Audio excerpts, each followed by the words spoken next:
Yes, people, what's going on? Back again with another one, and it's been a minute footy talk. Louis, what you telling me, bro? I'm not bad, mate. My AirPods decided to stop working as we've started talking, but game's a game. I'm here. Let's chat footy. Yeah, how you enjoying MASCARABALL, man? Do you know what? I'm one of those people that during pre-season, there's a magical thing outside called grass, and I like to touch it. So I go out and do that, and then I watch the highlights and don't give a shit. That's kind of where I'm at right now. And then, yeah, I mean, it's actually past the point of caring in the slightest. I'm just like, do you know what? If you view Chelsea Football Club as one of the greatest comedies ever written right now, you can watch it through the pain and still enjoy it. So that's what I'm doing at the minute. It's great. It's fantastic. I hear it, my bro. I hear it, man. Big up everyone inside. Make sure you smash the likes on the way in. Obviously, I'm guessing a favourite of yours, Conor Gallagher's getting forced out of the club. Good old Chelsea, man, forcing out all their academy players. Mate, it's like it's not even that, right? Conor Gallagher was in most statistics the second best performer behind Cole Palmer last season, arguably last season our player of the season aside from Cole Palmer. But because he came through the academy and you people, I don't know what it is. It's just everything's everywhere. Everything in any form of life right now is just so divisive, and the fact that when people talk about you just like him because he's an academy product, go okay. Well, here's the numbers. Oh, well, those numbers don't matter. Well, they do fucking matter. It's you want something to back it up, and it's right there. And obviously, the way that he was treated, Trevor Chalobah as well. He played the last 13 games of the season, and the last 13 games of the season, Chelsea were unbeaten. But you know what? We've got Axel Disasi, who I think I can turn faster than. I actually think I beat Disasi in a foot race. I'm that confident. He's rubbish. I'll be honest. I don't rate him. But to be fair, I think your whole back line is a bit treacherous, if I'm honest. Like if I look at Chelsea's defenders, I'm not taking any of them. Like I take your fullbacks, but I wouldn't take any of your central defenders. No, Really, I, you know what I'm saying? I don't see anything of value at centre back really. Tosin Adebayo, I was a bit like, Bro, Chalobah's probably better than Tosin. I'll be honest. no, Like, he is. I wouldn't even say that Chalobah, Tosin's an upgrade. On Chalobah, like I would take Chalobah at Man United as a third choice centre back if we could get him for a decent price, like around 20 mil or less. I'd take him for that, bro, because he's better than Lindelof for me. So I would 100% take him to replace Victor Lindelof. Like, but yeah, Tosin, I'm glad we didn't sign him. 140k a week, you lot are paying him. Good riddance. Do you know what I'm saying? Like, just one of them ones, brother. 140k for that. That's fucking. Bro, you man got taken to the cleaners. I'll be honest. Like from what I've seen of him in a Chelsea shirt, let alone at Fulham, he looks like fourth choice centre back at best at a decent club. Like I said, if you don't laugh, you cry. It's ridiculous. It's like I mean, look. When I spoke to a few Fulham fans about him, they do exist. I was really surprised. I went and spoke to him and I said, "What do you think?" They said, "Oh, he's a really good signing for you lot. He'll make a few mistakes, but," and I was like, "Oh Christ, here we go." I heard that and I went, "This is just like, okay, he's a solid signing as an option, not as a first choice starter." I mean, I mean, for me, like the back line, I'd play 3 at the back. Or, if people are going to be very specific and, do what Pep Guardiola is and ruin football, they kind of just sit there and go, well, you could play Cucurella and invert him as a left central defence. Like, shut up, man. Just play 3 at the back with the players that we got, flying wing backs, bosh. That's all we need. And I can imagine Tosin sitting in the middle of that, Colwell on one side, Trevor Chalobah on the other. Chalobah's obviously not going to be there though, but is what it is. But it's like, I think that's solid. It's not going to set the world alight, but it's solid.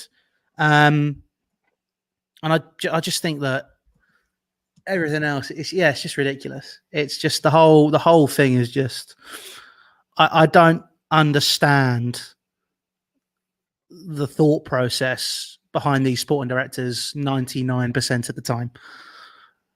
It's like, it just makes no sense whatsoever. Yeah, but you know what it is? You've spent so much money on these players. It's almost like you're looking at these players like real estate. Do you know what I mean? And that's exactly what they're looking at. And it's like buy to rent it's almost like you're buying these players, thinking about selling them on, innit? And obviously, in terms of PSR, it's 100% profit if you're selling players from the academy. So it's almost like you're using the academy as a vehicle, to do your real estate dealings. That's what it looks like. And that's absolutely fine if what you're selling isn't better than what's in the first 11.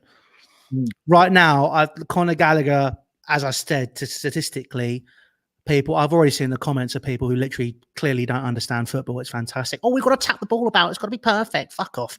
If you listen, just watching football, having a player like that in the squad, mate, it does my head in. He's like a James Milner. You need one of those players in the squad. We don't have any of those. Hey, bro, of course, you always need a dog in the squad. 100% in the squad, you definitely need one. But that's why Man United are looking at Ugarte and people are saying, "Oh, he's not great on the ball." But I'm like, he's a dog, innit? Like, we're not bringing him in to be good on the ball. Mate, this is it. It's like you just need someone, like they bring the levels up of everyone else. Like that's what he is, and it's great, and I love him for it. It's like as long as everyone else can do all the pretty stuff, I don't care if he runs around. As long as he wins the ball and does everything you need, fantastic. Chelsea now don't have that in the squad. And what I find insane is they've gone, okay, we've sold him. Right, we're going to replace him now. I'm like, you didn't need to replace him in the first place. Like, what are you doing? But then they've replaced him by going, paper saying, oh, Dewsbury Hall's a replacement. He looks average. Yeah, but Dewsbury Hall, is profile-wise is nothing like Conor Gallagher. That's the thing. Dewsbury Hall is more of a ball player.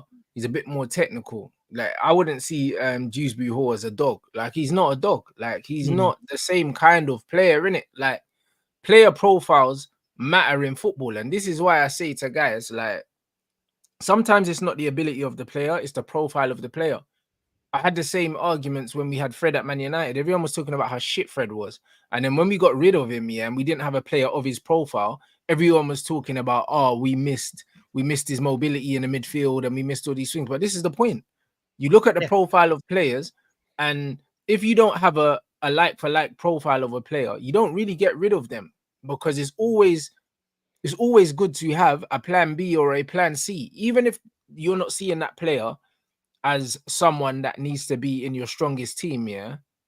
You have to have a different kind of tool for different eventualities. Sometimes you might need more legs in the midfield. Sometimes you might need more possession in the midfield. Sometimes you might want a bit more intelligence in the midfield. You want to be a bit more compact. Like, most teams, at the top level don't play the same way this every single time. So you need different profiles. You need different characters, innit?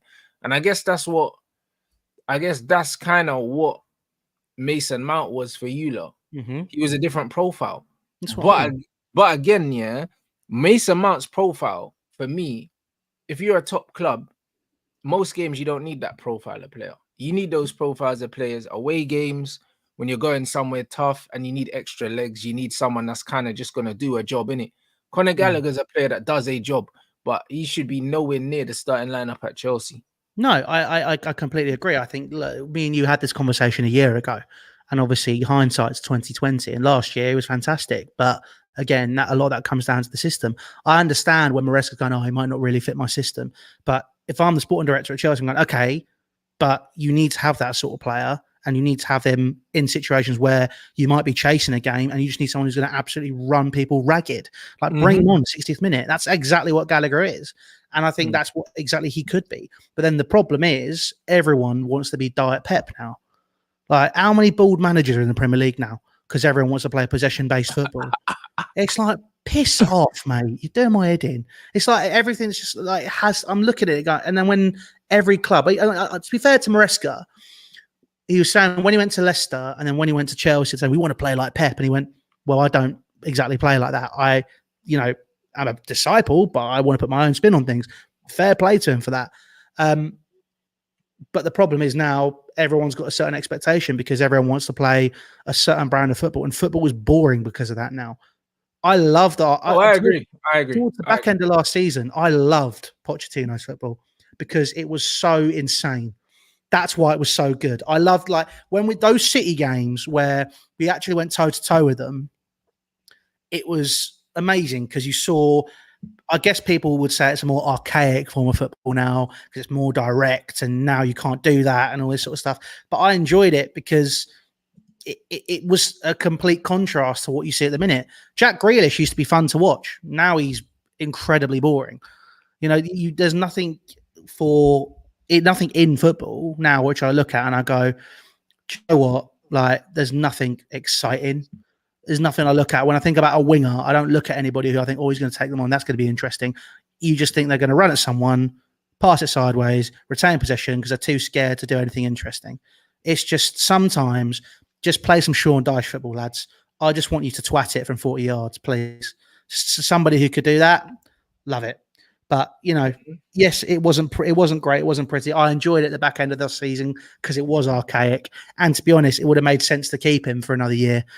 But, you know, he had certain things he wanted to do and they wouldn't do it. But what I find even more laughable from that situation, look, Maresca's here now. He's got a 5-year contract. They have to back him. We have to. We've got no other choice now. We backed ourselves into a corner with that. Where are you on Maresca though? Because I know you hate Italian managers. So, like, I'm the best Italian manager there is. I don't know why they didn't hire me. But maybe that's the problem, isn't it? Like, you know what I mean? But like, you hate these Italian managers. What's your thing on Maresca? Because you hated Sarri. I hated Sarri because I just he was so set in his ways and refused to be malleable. And if we're going to be brutally honest, when people are saying his football was so good, etc., etc., etc., it wasn't good. He was just saved by Eden Hazard 99% of the time. Zirkzee is the same problem. I'm a passion merchant. And you know, I own that. That's what I am. And sometimes simpler is better. I like what I read about Maresca and what I heard about him in terms of his playing career and how he sort of was more adaptable. So I liked when, because I didn't know he went to West Brom when he was like 18 and just went abroad, did his thing, whatever, blah, blah, blah. And I guess that says something about someone's character. So, you know, I do think that it will be interesting to see what happens. Every Leicester fan, do you remember my friend Billy, the guy that did the barbering course with you? Met him a couple of times. He's a Leicester fan. We had a chat. By the end of the season with Maresca, he was just like, he's got one plan and that's it. And he was bailed out a lot last season by Kieran and Drewsbury Hall. So I'm not expecting anything this year at all. At all. I just want to see an improvement. He's been given a good base to go off of. If considering that Pochettino's football was apparently ridiculously shit and it wasn't perfect and it didn't get us anywhere, we got to a cup final. Granted, we should have won that, and top 4 was in touching distance by the end of the season. Which, you know, had a couple of things gone our way, or the squad had more experience in certain situations, we might have been in a stronger position. But I just want to see some semblance of consistency. And look, I'm not going to sit here and say the Conference League is an easy thing to win because it's a tournament. You know, everyone's there to win it. That's we're in it, bro. So man can't be overlooking Man United in the conference. You're in the Europa League, not the Conference. Oh yeah, League. we're in the Europa League. Sorry. Oh yeah. We were going to go Europa League, and you decided. Oh yeah, we took your Europa League place. Yeah, fair play. I don't know. In my head, I was thinking Europa. I thought man were overlooking us, but I forgot you man got relegated. No, I mean, look, to be honest, it's a chance to complete the set, and for me, it's just an excuse to go to some really weird places. That's what I'm looking forward to the most. Yeah, because I'm planning on going to every single away game this year, in Europe. So, look, I think that's going to be interesting. He has to go. I'm going to say at least semi-finals. I'd like to see in that. But that's because I'm being prudent, bro. Man, fuck a semi-final. Honestly. You're playing against fucking Harrow Borough FC and that, bro. Like, bro, I know. But this is the thing. I have no confidence in the current structure at Chelsea, purely because I can't figure out what the culture is. Whereas before, you'd have a confidence with Chelsea where it's like, do you know what, they're going to go toe to toe regardless of what, and it's ruthless. Chelsea isn't ruthless anymore. We're not. We're we're a fucking nursery. Like it's there's nothing about that side which I look at and go, oh yeah, really exciting. Like there's something there which has got a bit of teeth to it. It's all about we have to play tippy tappy, beautiful football, which 99% of the time isn't beautiful. It's boring. It's pedantic. And look, I can say all this now because I just have no confidence and I'm not that arsed. I'm genuinely just not that arsed this season. Like, I'm just going to go to the games. I'm going to enjoy what I can. I'm just going to make sure that I can walk away with it with a clear mind, because I'm, it's just the lack of consistency which worries me, and it's the sporting directors need to continue down this vein of we're going to sign another toddler from Brazil. It every single time they like we're thinking for the future, we're future proofing. I mean, I don't know if anybody here listens to the Chelsea Echo because I'm still doing that, but we had Simon Phillips on this Sunday. We do like a Sunday supplement style thing, and the whole reason that Chelsea are apparently doing what they're doing is because they're worried that at the back end of the Abramovich era, there's going to be some sanctions put in place on Chelsea, whether that be a points deduction or a transfer ban, and they're future proofing for that. That's all well and good, right? But I feel like we've done enough future proofing now. Yeah, we've done too much. So it's kind of a case of I'd rather look at it and I'd go, right, if we're doing that, we now need to look at the current situation. And that's when I look at when we were linked with Victor Osimhen, and it seems like there might be a bit of legs to it. I was like, okay, there's an opportunity there. We offload Lukaku. But I think that'll be towards the end of absolutely the end of the window when they need to get him out. Absolutely. I don't know if it'll be towards the end of the window. I feel like it'll be mid-August, purely because we want to get rid of Lukaku. Conte wants Lukaku. They need to get him off the books. It's just a case of we need to figure that out. But it's just now having purpose. Because it's a case of we can't loan everyone to Strasbourg. We can't just buy everyone for Strasbourg and then bring them to Chelsea. There's no structure. The fact that Chelsea Football Club won the Champions League 3 years ago, me and you did a show the day after Chelsea won the Champions League. They won the Champions League 3 years ago, and there is no semblance of the structure or the culture that was there 3 years ago. None of it. That's from sort of Neil Bath, who ran the academy, who it was a good footballing education. You knew what you were getting at Chelsea, even though the players maybe didn't always go through to the first team. I'd argue Chelsea's the best academy in the world. And if people can say La Masia, cool. They haven't produced that many bits of talent over the past 15 years. Chelsea, on the other hand, if you look through the Premier League, you look through Europe's major leagues, there is at least 2 or 3 solid players or top quality players in that league who came through Chelsea's academy. So, I think the quality is there. I'm not saying that, we should only bleed through from the academy, but it's a case of that's just one example of things just kind of falling apart. I thought if you looked at Chelsea 3 years ago, or 2.5 years ago, should we say, the back that they ended that 22-23 season, you had a solid squad of senior players, which could have been fixed with a few increments of top quality purchased. And then, if you needed to back it up, you could pick from the academy, or you could sign 1 or 2 youngsters. What they've done instead is the entire culture that had been built at Chelsea over 30 years. So this is pre-Abramovich as well. This is, Ken Bates, this is Glenn Hoddle, Ruud Gullit, Gianluca Vialli, all of that, which built in to see all of these players develop, and then Chelsea eventually tick on to win the Premier League, win a Champions League, develop. They've just gone, yeah, now we're not going to do that. We're going to do it our way. Why didn't you go by Wrexham then? You can take a cut from League Two and just do that yourself. Like, why have you taken something which really didn't need that much tweaking, which would have guaranteed you revenue and cash flow, because they are private equity. It would have guaranteed you revenue and cash flow because that would be a stable club that is winning games. And instead they've gone, yeah, nah, fuck this. It's like, it makes no sense. But, I mean, I just seen a comment here, they could have bought Brighton. They should have just bought Brighton. Right. Yeah, but they've got you lot now. Do you know what I'm saying? So it is what it is. You man are cool, bruv. Do you know what I'm saying? What about the comment there? He goes, what's your expectations for for Palmer this season, and how important is he? I'm guessing you're a big fan of Cole Palmer, bro, because he pretty much rescued your whole season. Cole Palmer was a pleasant surprise to me last year because I wasn't sure what to expect from him. Just carry on. I want to carry on. That's all we need.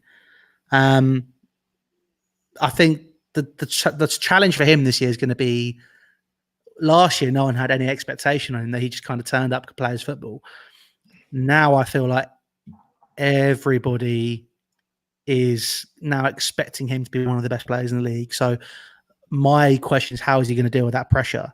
And I'm excited to see how he does it. I think he'll deliver. The question is, where does he play? Because from everything I've been reading and everything I've been seeing, Maresca doesn't like using like inverted wingers. He likes direct, like people that will run at them wingers. And I think he worked with Cole Palmer at the City under-21s and Romeo Lavia. So it's just a question of where does he play. He's probably going to play in the 10. Yeah. But then I think it's better for him. Yeah. Well, the question is now, I don't know what's going to happen with the rest of the midfield. I know, but brother, your midfield is calm. Is it? You got Lavia, Caicedo, Maresca, Dewsbury Hall, Palmer, and then if you want to count Nkuku as one of them as well, bro, your midfield is actually stacked. I'll be honest. But the question with that then is, how do you keep every single one of those players happy? You don't. But that's unless you win. The only way you keep players happy is by winning. It's the only way. Do you know what I'm saying? So you need to start winning. That's the answer. That's it. If you don't start winning, then you're going to have problems. But as it stands, if you start playing winning football and you're playing good football, no one's going to care, bro. I'll be real. And also, brother, them man on 8-year contracts, not like they can just leave. So they can't, but then therein lies the problem that you and I discussed when those contracts first got implemented, when everyone was saying, again, I'm really enjoying, I think despite Chelsea's downfall, which has not been great, I've really enjoyed being able to throw it back in people's faces when they've called me an idiot and they've just said, man doesn't know ball. Fuck off, man. I know exactly what I'm talking about. Fuck off. It's right there, because 8-year contracts when players aren't happy is going to cause so many issues. And when they're moaning about, oh, well, we need to make profits, we need to leave these young players, but then you're not going to be able to do that if they're on such long contracts. And I doubt they'd even get the book value for some of these players if they continue to perform as poorly as they have done on some occasions. You're right. They probably won't. They probably won't get book value for a lot of these guys. But I don't know, man. You know what? You lot have actually sold pretty well as a club. Do you know what I'm saying? So I don't know. I don't really know, man. Like even Conor Gallagher, if you get 40 mil for Conor Gallagher, it's a fucking. Oh, it's great. It's great business. It's amazing business, bro. You rob the bank if you get 40 mil for Gallagher. We're probably going to lose McTominay for like 25. Do you know what I'm saying? And McTominay actually scores goals. So it's one of them ones where I don't know if you can get 40 million for Conor Gallagher. Yeah, bro, you man are doing all right, innit? Like in terms of business, that's not. Business is the least of Chelsea's worries. Business has never been the issue. It's everything else. It's the project. Well, this is it. It's the when you hear from the manager's very first press conference at the beginning of last month, and he uttered the words "trust the process," my head went in my hands. I was like, "You can't say that. Please don't say that." It's like that's the one thing you cannot say, because that basically suggests that you know it's going to be really rough. And I mean, look, put it this way: if he gets sacked by November or something ridiculous, which, by the way, I think if people were saying in November, let's just sack him, my retort very simply is going to be, well, who'd you bring in? Who comes back? Like that's the biggest issue here. Yeah, you've had so many managers. It's hard for you to find one you haven't had, innit? Well, it's not even that. It's just a case of bring Jose. Well, you know what I think about that. But hey, it's terrorist football, guys. No one wants to see rubbish football. I want to win games. That's what I want to be doing right now. I think, look, if he was, I think the biggest issue at Chelsea right now is the sporting directors. It just is. It is, but you know what's funny? Because we got Vivell in it from you lot, yeah. And the whole Vivell saga with Chelsea, apparently, they're saying that they brought him in, and then because you lot ended up bringing in some other people as well, it just meant that his job kind of just became obsolete because you kind of brought in people that were stepping on his toes, and he thought, right, I don't need to be here no more. That's exactly what happened. Your structure at your club is a bit weird. It's a bit weird in terms of recruitment. Do you know what I mean? Because it's like you guys are trying to copy it now, aren't you?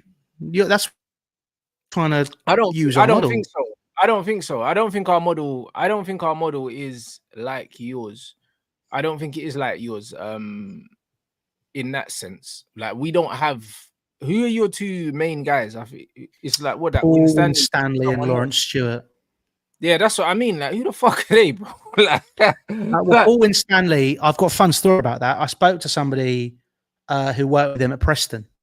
And the words that came out of their mouth when I said, what do you think about him?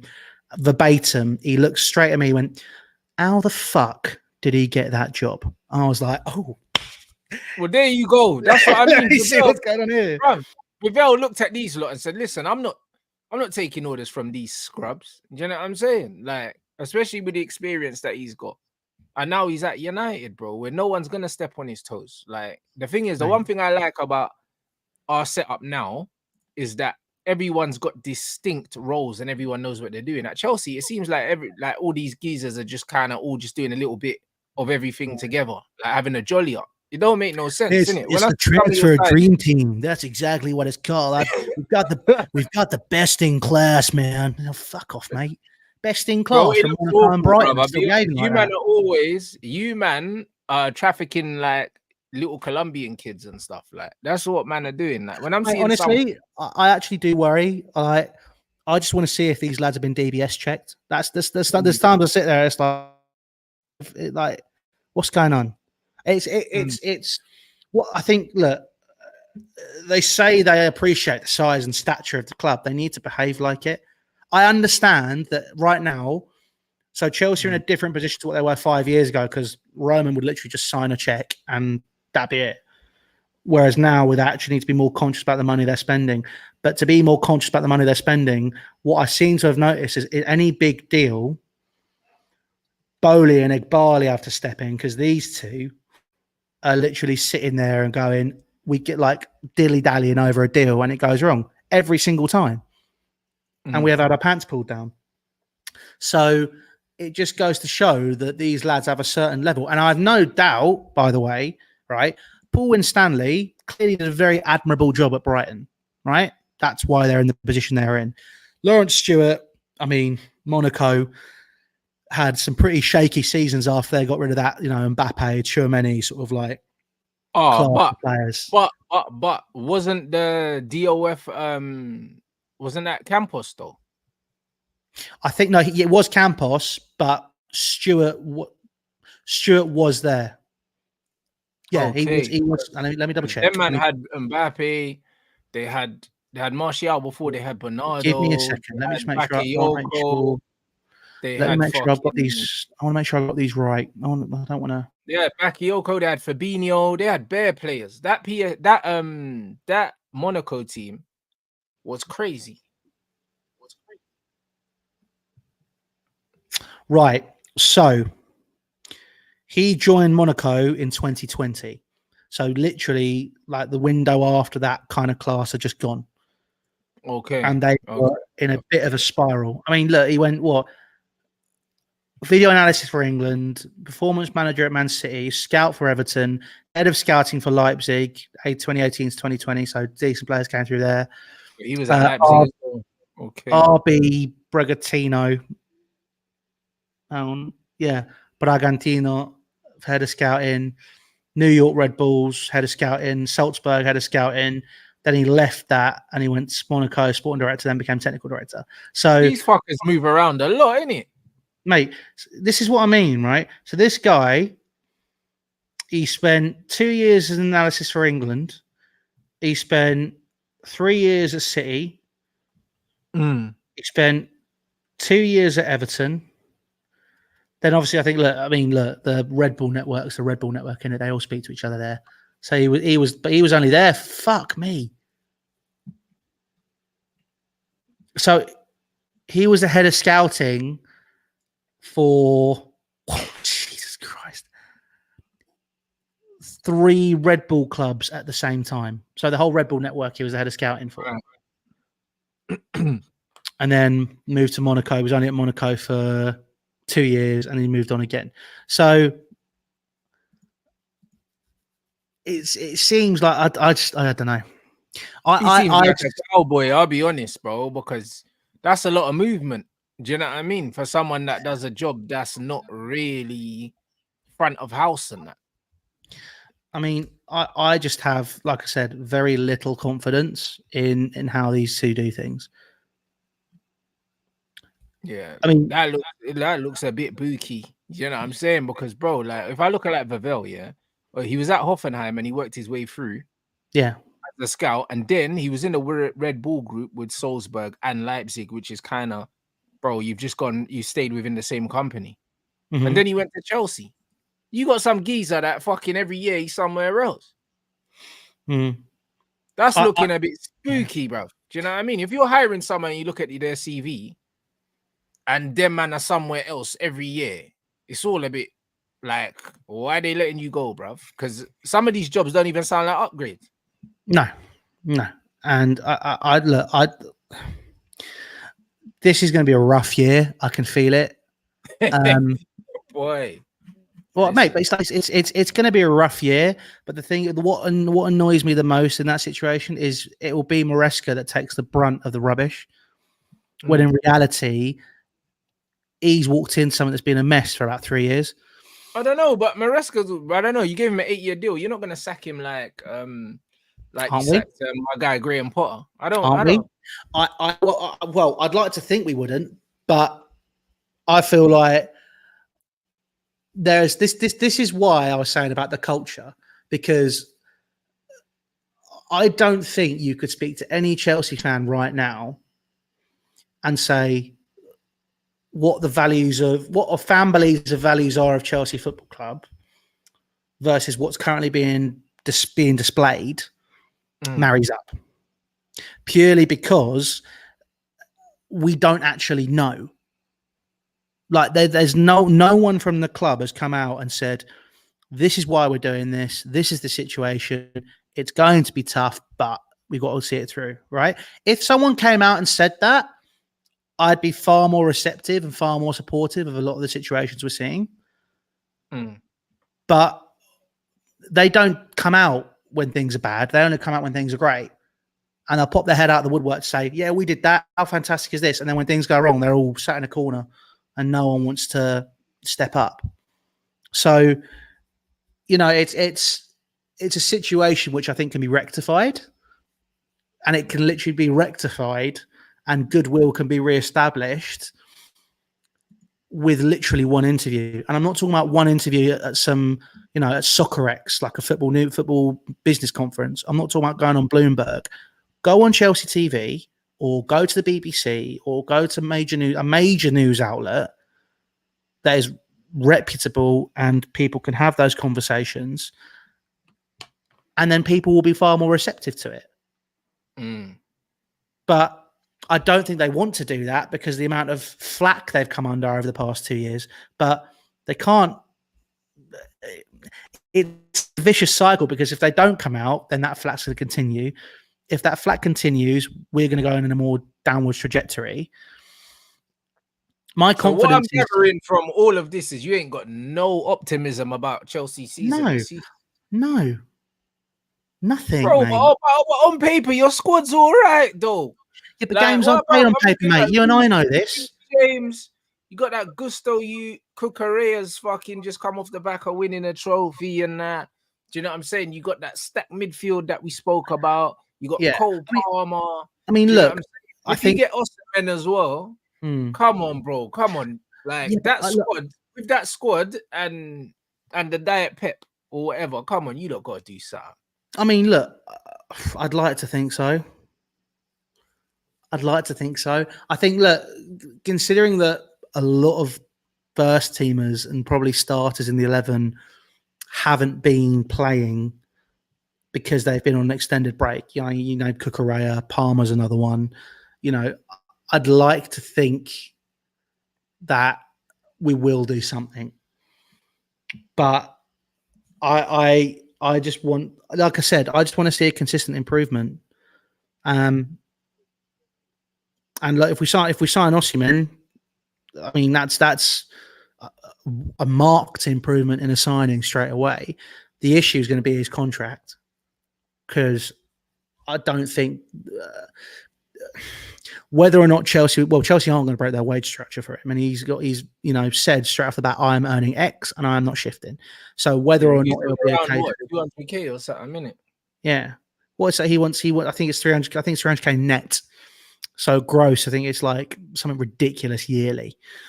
I'm not 100% certain. Jeez. So this is what I mean. Like, are Chelsea going to pay, X for him and break the structure? No. Am I fuck? Wait, that comment is dummy, man. Anthony, bro. I mean, if we're talking about worst transfers, I mean, see him or Lukaku, innit? They're probably the two worst in the past few years. Lukaku's worse than Anthony. Oh, I don't know, mate. It's pretty tight. I don't know. Oh, Lukaku's been out on free loans and he's still on your books. You can't get rid of the geezer. Do you know what I mean? He'll go. He's signed with Napoli. It's done. He's verbally agreed his contract. So it's just a case of we've got to get the right deal for Osimhen. Is that on loan though? Is that on loan, or is that an actual? You're gonna actually get him? No, we'd be getting off the books. We'd be selling him. Okay, I'm about to say, fair enough. So it'd be a swap. It's like a swap deal. So I think Osimhen's, Napoli know they're not going to get the release clause, so they need to get him off the books. And I think I was looking at 85 million. Yeah. So, I mean, I think we're selling him for like 35 or something like that, and then we're like doing it's all like 57 for Victor Osimhen, and then it's just a case of getting the finances right. That's all it is. But like I said, I think if Chelsea turn around to Osimhen and go, we'll give you a base and then an incentivized contract, I think that makes sense. Although, if we're going to put it in, American terms, he's probably going to be signed as a franchise player. And then, he'll come in, he might be the one that they'll do for it. So it's like, yeah, it all hinges on making a couple of signings. I saw there was that, and if we signed Osimhen and there was one, I was like, even though he might be injured at the minute, I would be all over it. And you know me, I've been shouting his name for years. I want Fred Church at Chelsea, and apparently he was offered to us. So what's the problem? Injuries was apparently something that Chelsea weren't too sure about. Yeah, he's a crock. That's why. Yeah, but he's Fred Church, mate. He's a fucking crock, mate. Do you know what I'm saying? Like, it's Fred Church. I've seen his name's floated all over the place. Yeah, Apparently he was offered to us, Spurs, and you, and no Liverpool, and then Liverpool turned him down. Yeah, bro, he's shit, mate. You know what I mean? Like, no, don't get me wrong. Yeah, I know you like passion merchants. Do you know what I mean? But he gets injured too much. Fred. I like there's people who haven't been here for a while. I wonder if anyone remembers when I called him Fred Church. Do you remember when me and you did a whole thing where we just translated players' names just to make them sound more sexy? Fred Church is Federico Chiesa. Yeah, that's how it translates. But yeah, I mean, I'd have him.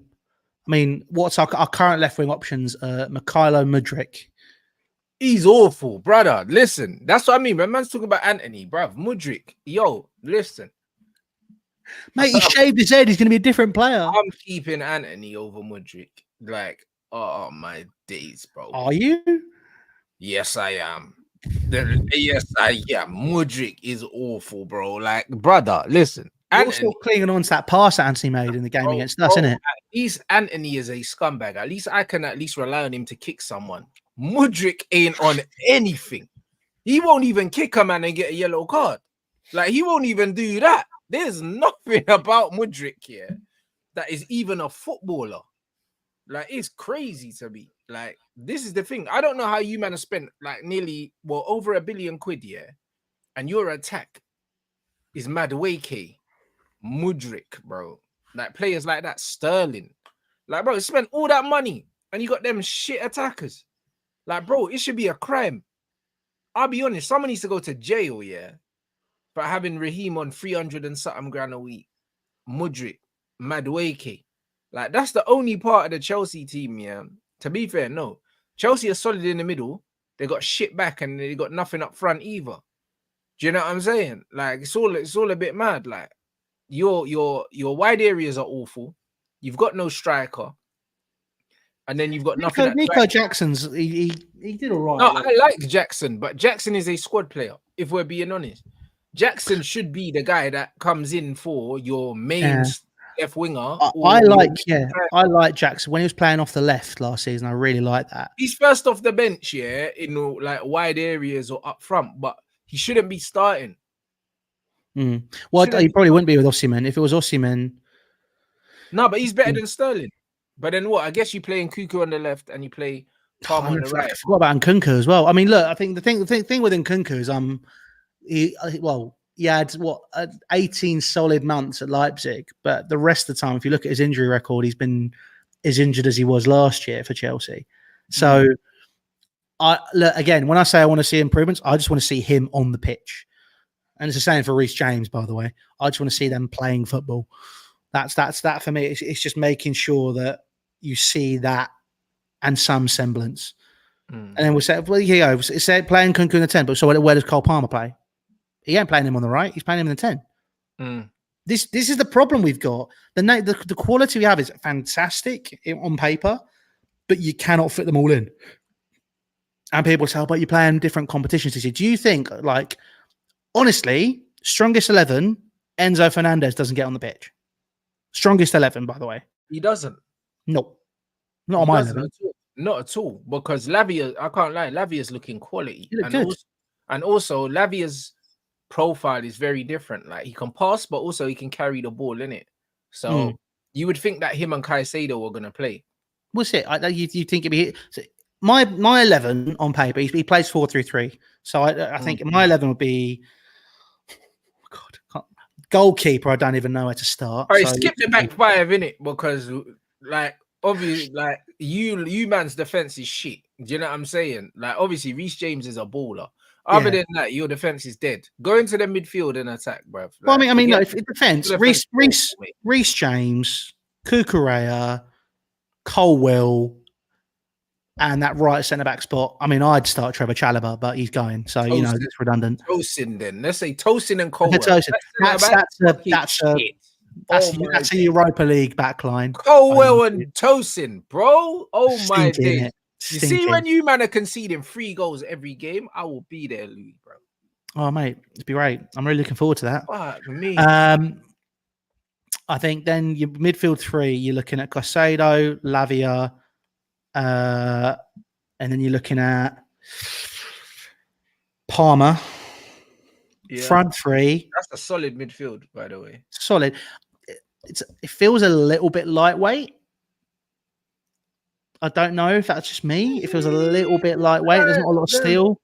No, there's not. But I don't think it's meant to be steely. I think you've got mobility in Caicedo and Lavia. Do you know what I'm saying? Like Caicedo, even though he's mobile, he's not really a physical player, but he doesn't need to be, bro. Do you know what I mean? I think them two complement each other well because Lavia's the ball playing midfielder and Caicedo's just the engine in it. So I think that works.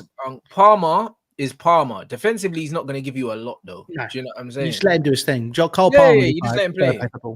Just let him play. And then front 3, Nkunku, Jackson, and Osimhen if you get him. And Osimhen. Okay, to be fair, do you know what? If we so what? Jackson on the right? No, I put Jackson on the left and Nkunku on the right. Ooh, I don't know. I don't know. Because Nkunku's just such a goal threat. I'll probably play him on the left. Just because his dribbling looks a bit mad. It is. But then also, this is the other problem you got, by the way, is that's my team. That's not going to be Maresca's team. No, Maresca's going to do a mad thing with Dewsbury Hall in there somehow. And little sprinkled Palmer and then some.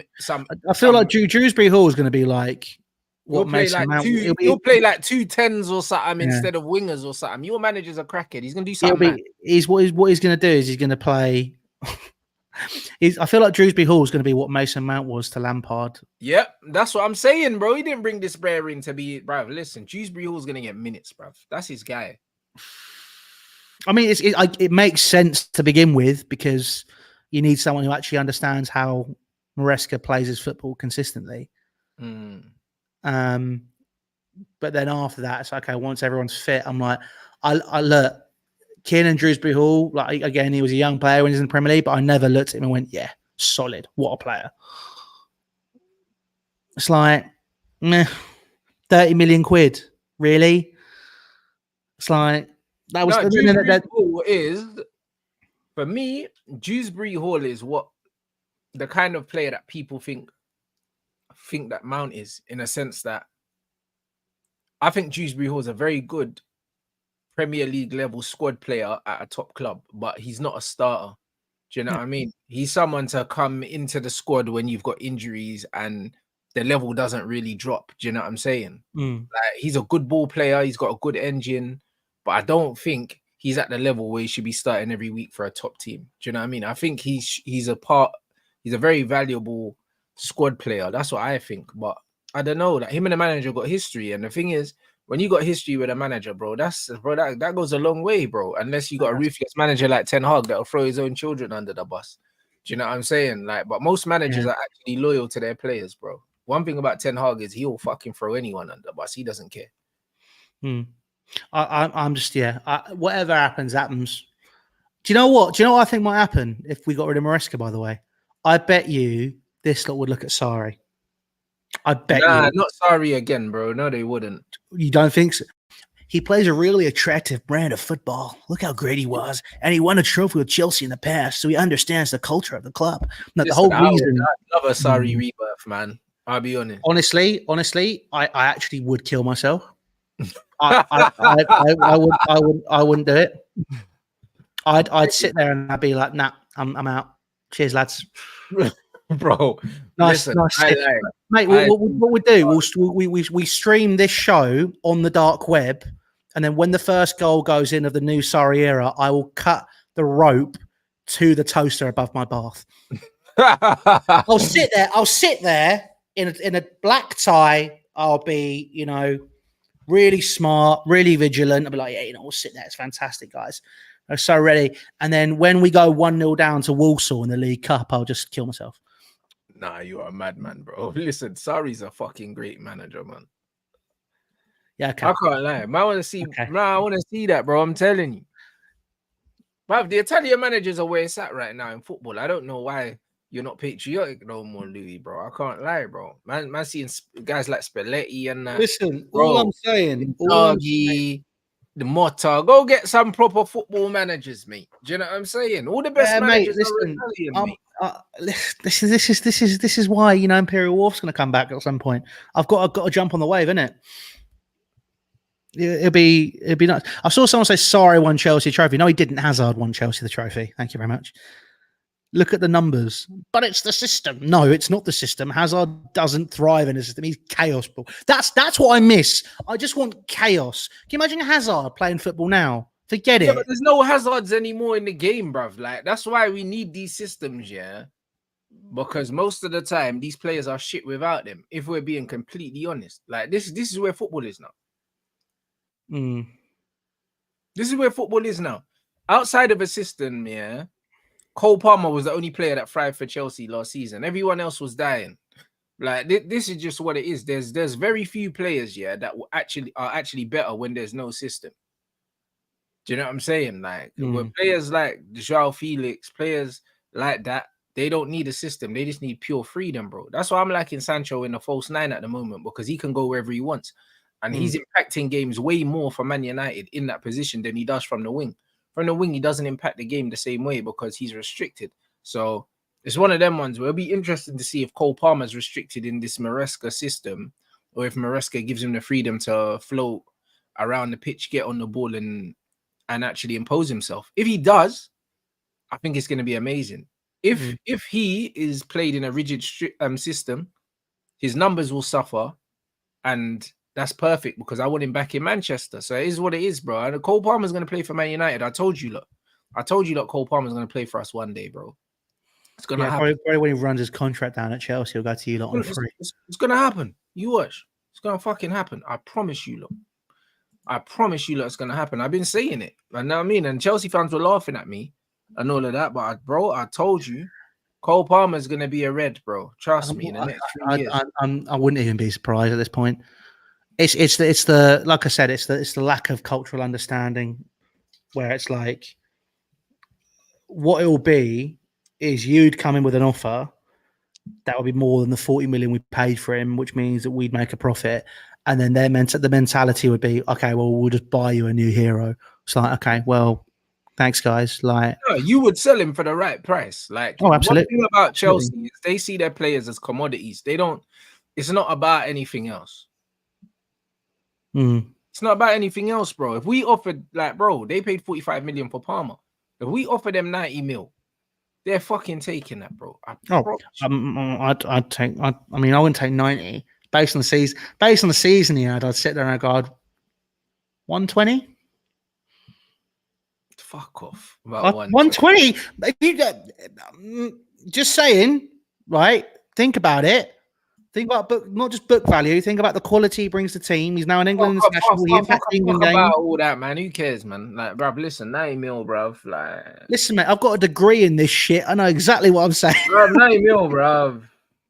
Listen, they ain't take it, bruv. Listen, I'm telling you, yeah. You know it is, yeah. If Cole Palmer, yeah, is playing system ball, do you know what I'm saying, next season, and he doesn't put up the numbers he put up last season, chances are he doesn't put up those numbers because those are freak numbers, innit?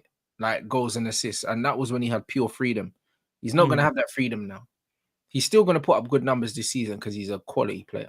But if he's playing there and he's not really enjoying the football the same way and he doesn't get the same numbers, bro, trust me, there'll be whispers in his ear, bro. He'll know that we're interested because they're saying that Man United kind of looking at him as the Bruno Fernandes replacement, like long term.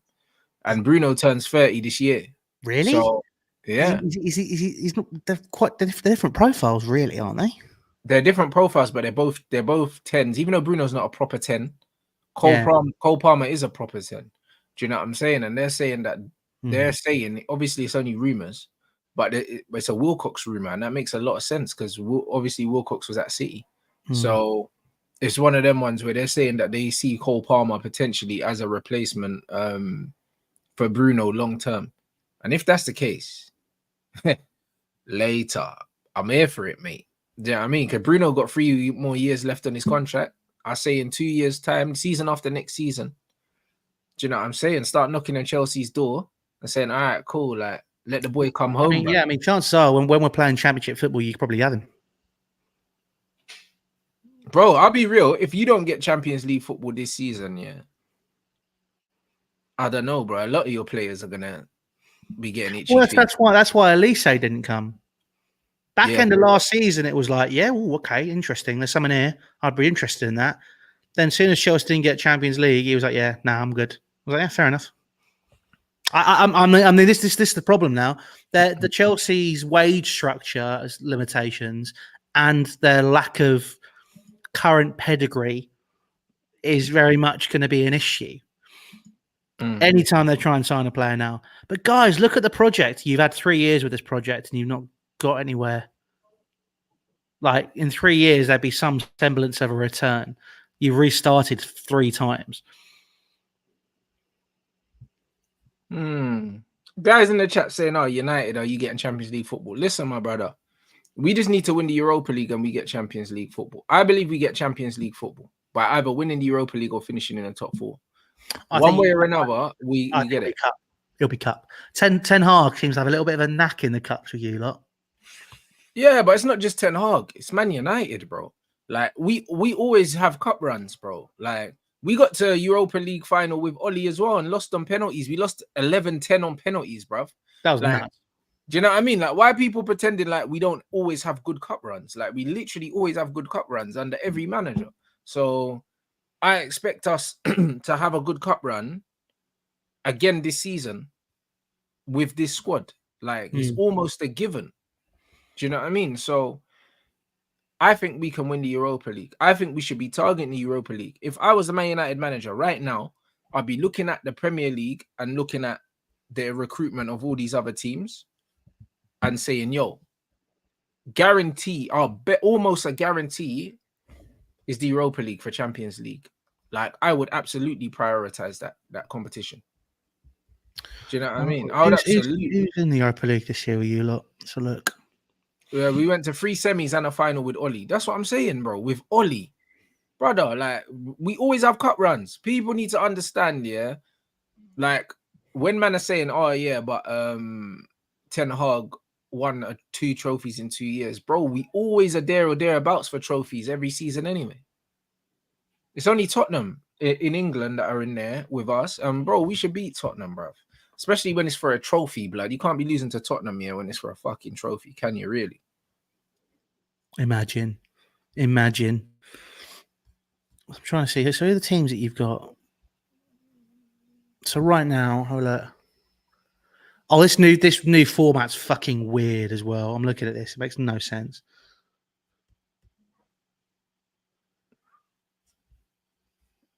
Spurs, no. Roma. I reckon they'll be an interesting one this year. They've made some pretty solid signings, you know. I think Roma. I'll be real, yeah. Like, respectfully, fuck Roma signings, bro. We'll put them in a calzone, bruv. You get me? That man ain't ready for us, bro. I'm not scared of none of these pussies in that Europa League, mate. None of them. Besiktas. Interesting. Is it Besiktas or Fenerbahce that Jose's at? Fenerbahce. Okay, yeah. So, looking at that, hang on. Oh, hang on. Are they in the Conference League with us?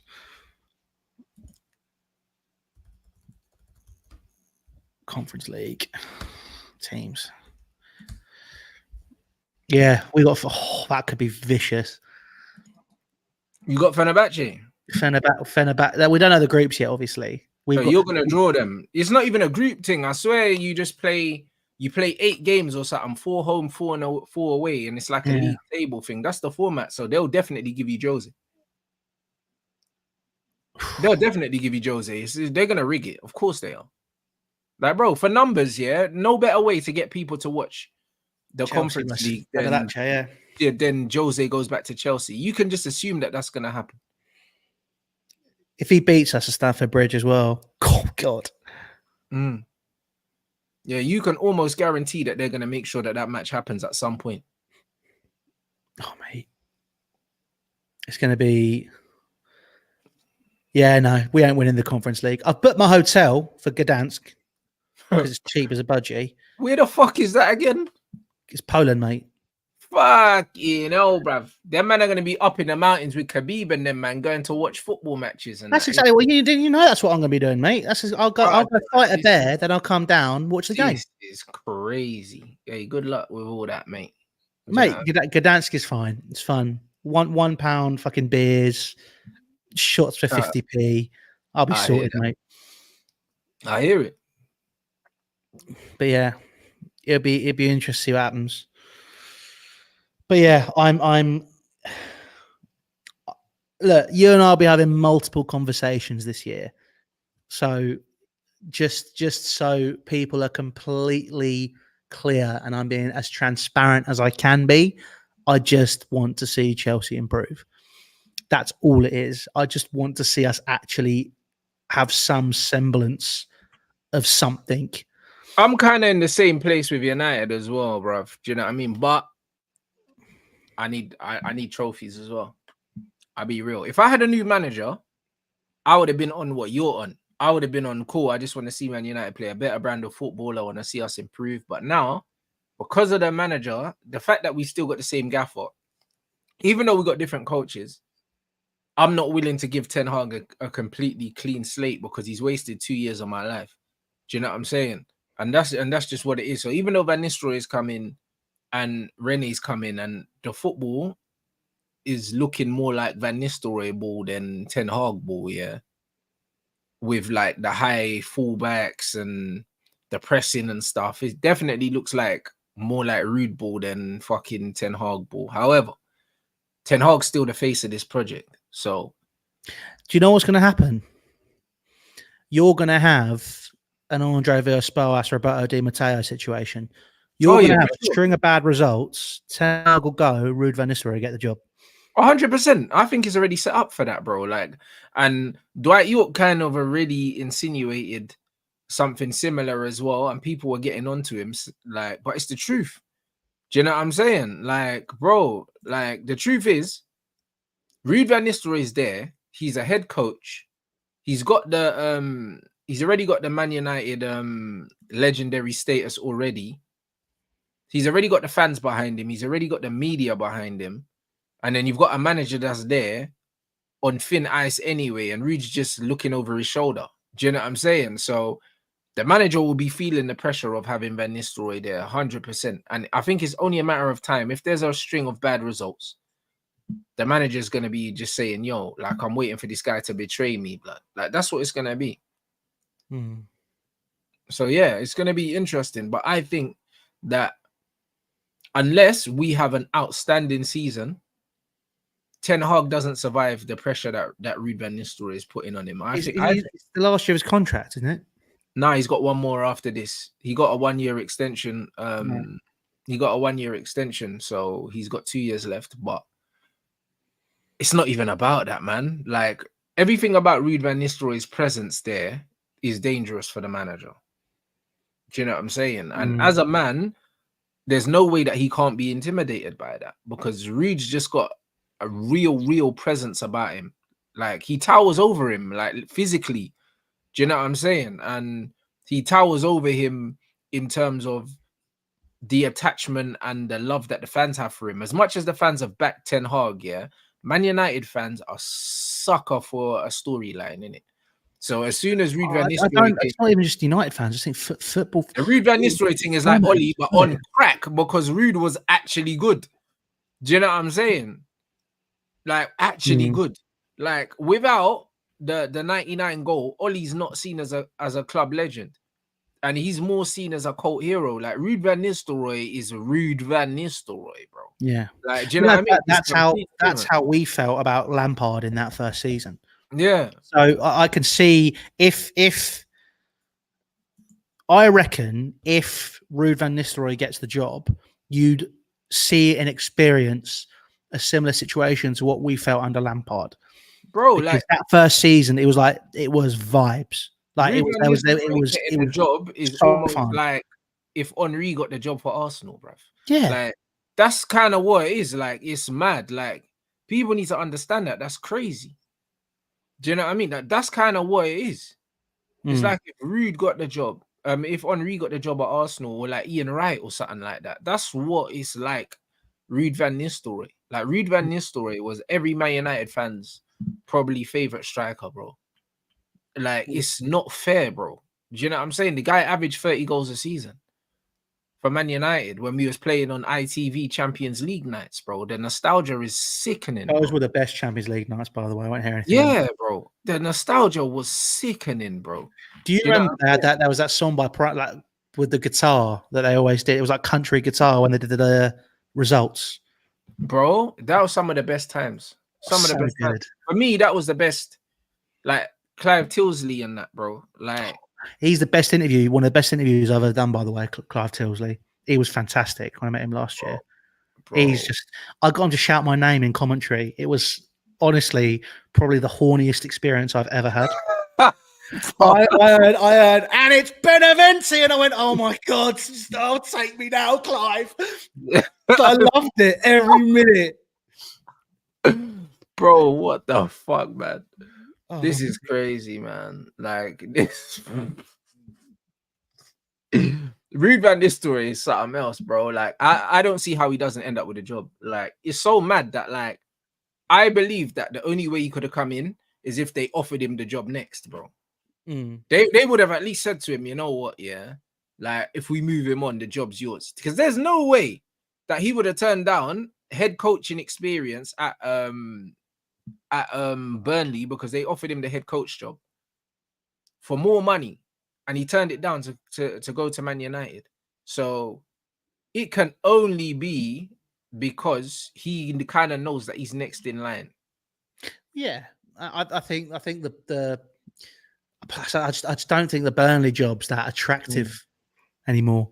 I think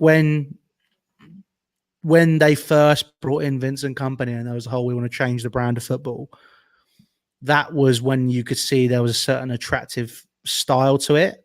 Mm-hmm. Now Burnley's just become Burnley because they've got Scott Parker.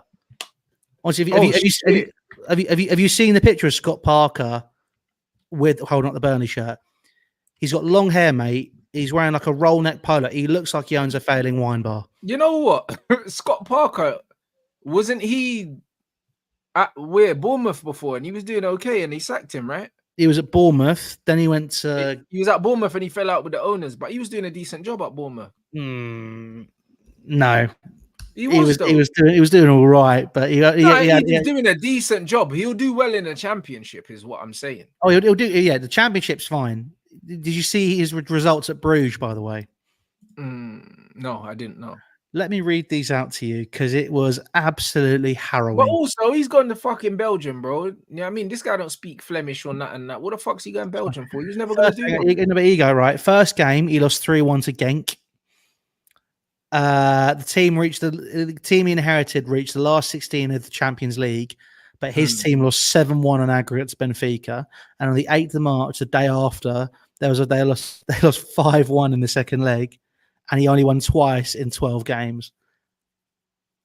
All right, cool. That's not great, innit? But again, I think he'll do all right in a Championship, bro. I think he'll do all right. So it's gonna be interesting. But Ruud van Nistelrooy is the guy, bro. Trust me. Like, bro, I see bare people like waffling, saying Man United, they don't see no difference in that, bro. You man know me, yeah. One thing about me is I'm gonna keep it 100 with you lot.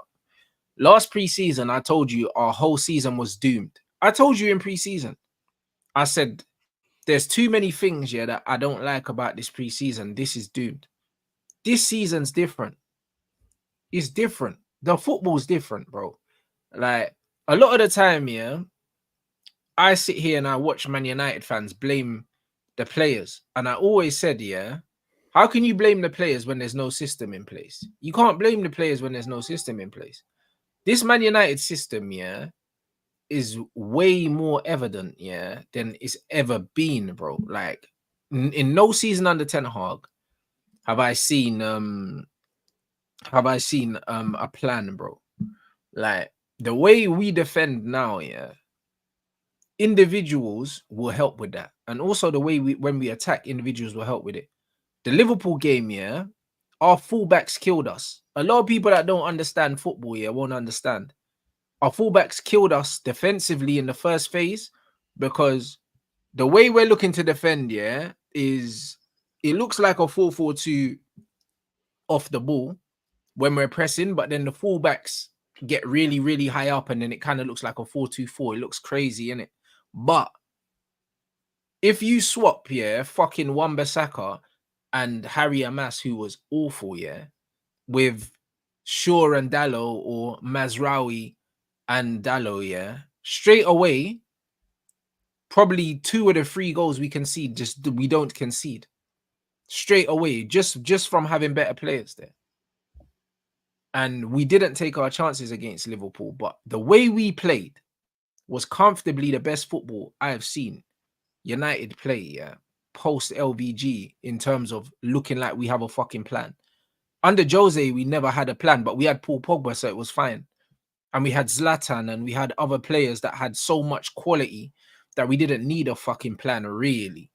Do you know what I'm saying? But this team here, yeah, if we manage to get in Ugarte and he does the running that Collier does, we have our fullbacks in place. We still got Zirkzee to come in. Bro, we're going to play ball and we're going to slap some teams this season. I promise you. Goal scoring has been Man United. Pardon? Pardon? I'm not sure. Bro, listen, Zirkzee's a player. What the lad from Bologna, right? yeah. I don't know. I think Zirkzee's a player, bro. He's gonna surprise some people.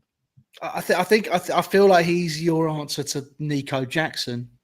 I feel like he's going to be a young lad. He's going to come in. Hey, Jackson's a good player, though. He's a good player, but I think if Zirkzee gave me Nico's output, from last season, I'll fucking take that right now.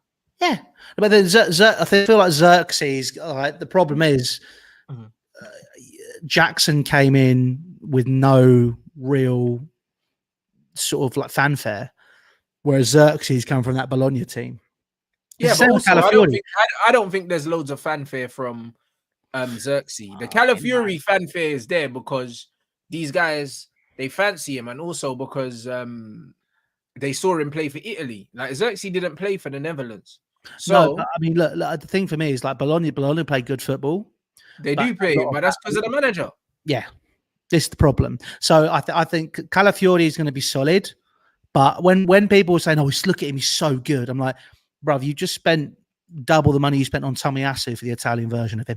Like it's not like anyone who's there and they're like, oh look at how Bologna played their football. Like, yeah, Bologna is my local Serie A team. I fly into Bologna airport to see my family, mate. I've been to Bologna games. They're a good side, sure, but like Zirkzee, I feel like because he's been in that Bologna side. Some people are like, oh well, Bologna. Yeah, but Zirkzee wasn't there that long, bro. What people need to realize is, remember, this guy was at the Bayern Munich academy, and they took him out of the Netherlands. He's a special player, bro. For the fact that when you look at Dutch teams, a lot of the time Dutch players, they come through into the first teams because they have a good enough league. The fact that Bayern Munich were like, nah, we want this kid. And he's gone to Bayern. And then he went to Anderlecht under Vincent Kompany and done bits there before he went to Bologna. I like that about Zirkzee because Zirkzee's played for big clubs. He's already played for Bayern Munich. And then on top of that, he had a little injury setback. He went to Anderlecht. He crashed Anderlecht, done his thing there, got a move to Italy, then got Young Player of the Year there. So he's well traveled. He's already played in 3 countries and he's in his early 20s. Like, so, do you know what I'm saying? It shows me that, cool. Some people are going to say, yeah, there's going to be an adaptation process, but he's already played in 3 countries in his early 20s, which is a good sign for me. He's got a good technical level. Problem is, but when you and I talk about football,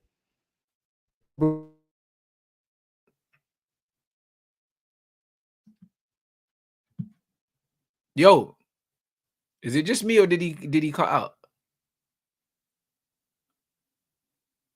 Is it me or did he cut out? Man saying he's not a journeyman at all. He's not a journeyman, bro. Do you know what I mean? Can you hear me again? Oh, there you are. Yeah, I can hear you now.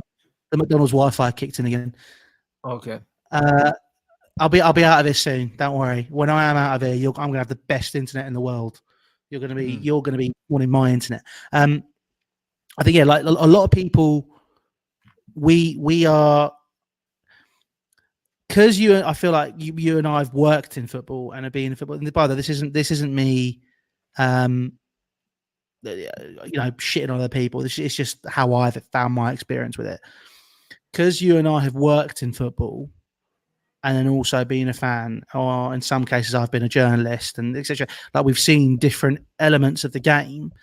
I feel like we've become more hard-nosed to everything. So we kind of look at things a bit more objectively. Whereas I feel like a lot of people may look at it more emotion first. Yeah, of course. Yeah, football's emotional for most people, bro. Yeah, 100%. Not for me. But that's where, unfortunately, the people who make the most noise are the ones that have the most impact, whether or not it's for good or for bad. So you'd think that, right, Anderlecht, big club historically, all that sort of stuff, etc. Fine. Bologna, Serie A Young Player of the Year, but it's Bologna, so it's like you've had the fanfare of the season. It's not Leicester, but it's like Bologna were like. No, you're right. station. 100% right. Now he's going to United. Of course. So it's like, okay, how is he step going up? But he's been at Bayern Munich. And the reason why he was at Bayern Munich is because he was smashing it in the youth teams in the Netherlands, and he got brought to Bayern to be in Bayern's academy, and then he scored on the debut for the first team.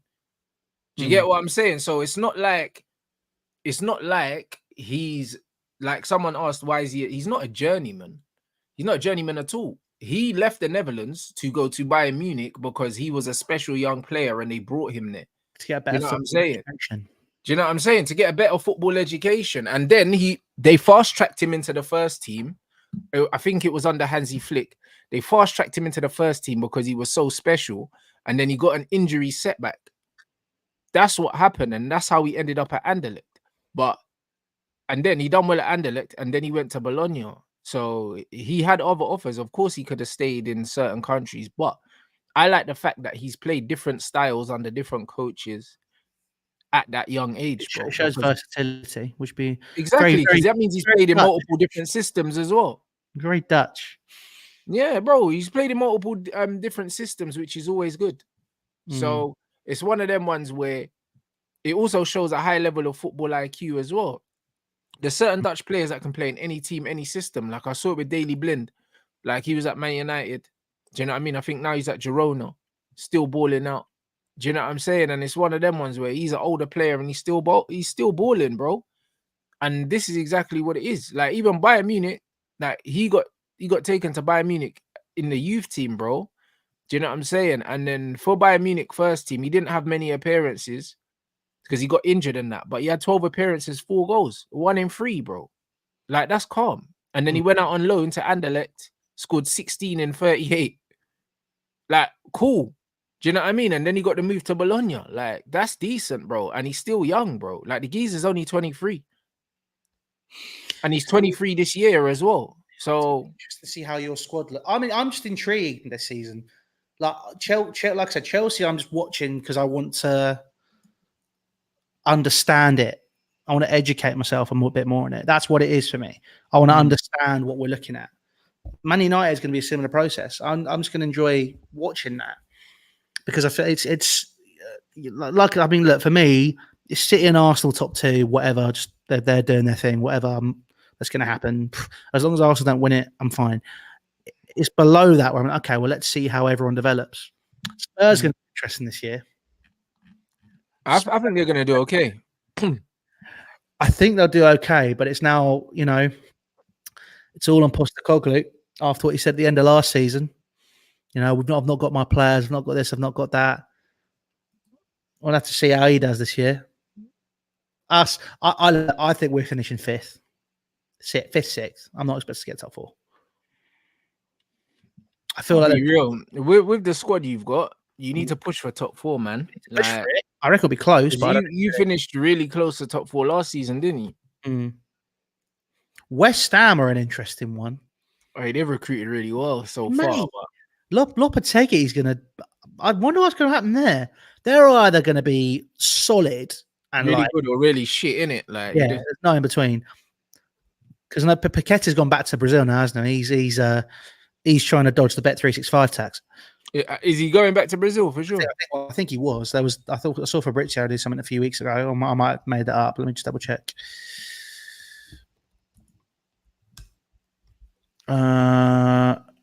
Yeah, 4th of July, this was. He's in surprise talks with... Oh, fuck. Where's he gone? Oh, God. Fucking hate this internet. I think he's still there, but I wouldn't be surprised if he ducks back there to avoid getting banned for life, bro. I must have made it up. Well, you can't see it now. Hang on. Let me go transfer market. No, here you go. Yeah. It was Flamengo and Al Nassr. Bro, you know what? Like, it's one of them ones where he probably is trying to escape a ban, but I don't know. Like, I heard that they're going to allow him to play next season because they're still investigating. So we don't really know. They said the charge has been postponed, probably because they need more evidence.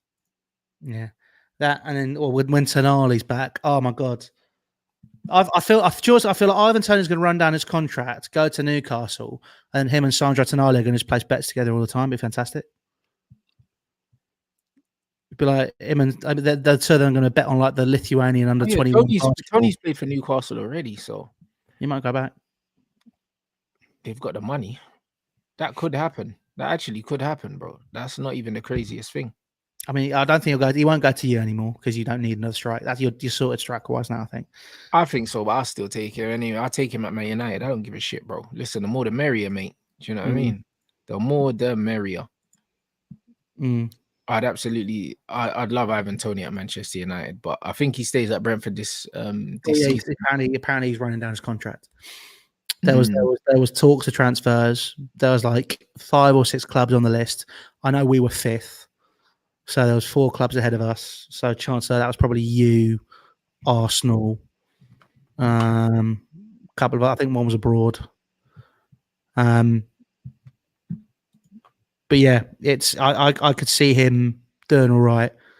He's going to get one move, big pay packet, do really well, retire. It would make sense at his age though to run down his contract, get a big signing on fee. And good wages going into his final contract. It would make a lot of sense. I'll be real. It would make a lot of sense because he's 27 now. If he does that next summer, then what? You're 28. That's going to be your last big big contract. That'll be a 5-year contract, age 33. Cheers, mate. I'm going to head back to Peterborough. Yeah, that's it. You could chill at 33 years old. Nice signing on fee, big salary. That's you sorted for the rest of your life. You know what I mean? I feel like he'll be playing till he's about 45, though. I bet you, me and you, will go down like Arrow and Wildstone about 10 years' time. We'll still be playing. I don't know, man. I don't know. He seems like a player that's got other interests, man. So I don't think so. Yeah, other interests. Bet365. Nah, bro. Man likes fashion and all these other things. I think he'll call it a day, bruv. I do. I think he'll ball. And then he'll go into other things, bro. Like, honestly. So it'll be interesting. I can't believe you lot didn't break the bank and gone and got him. He would have been cheap as well. He was right there. It's the wages. And he didn't want to come to us. Bro, you wouldn't even have had to move out. I know. But he didn't want to come to Chelsea, which is, is what it is.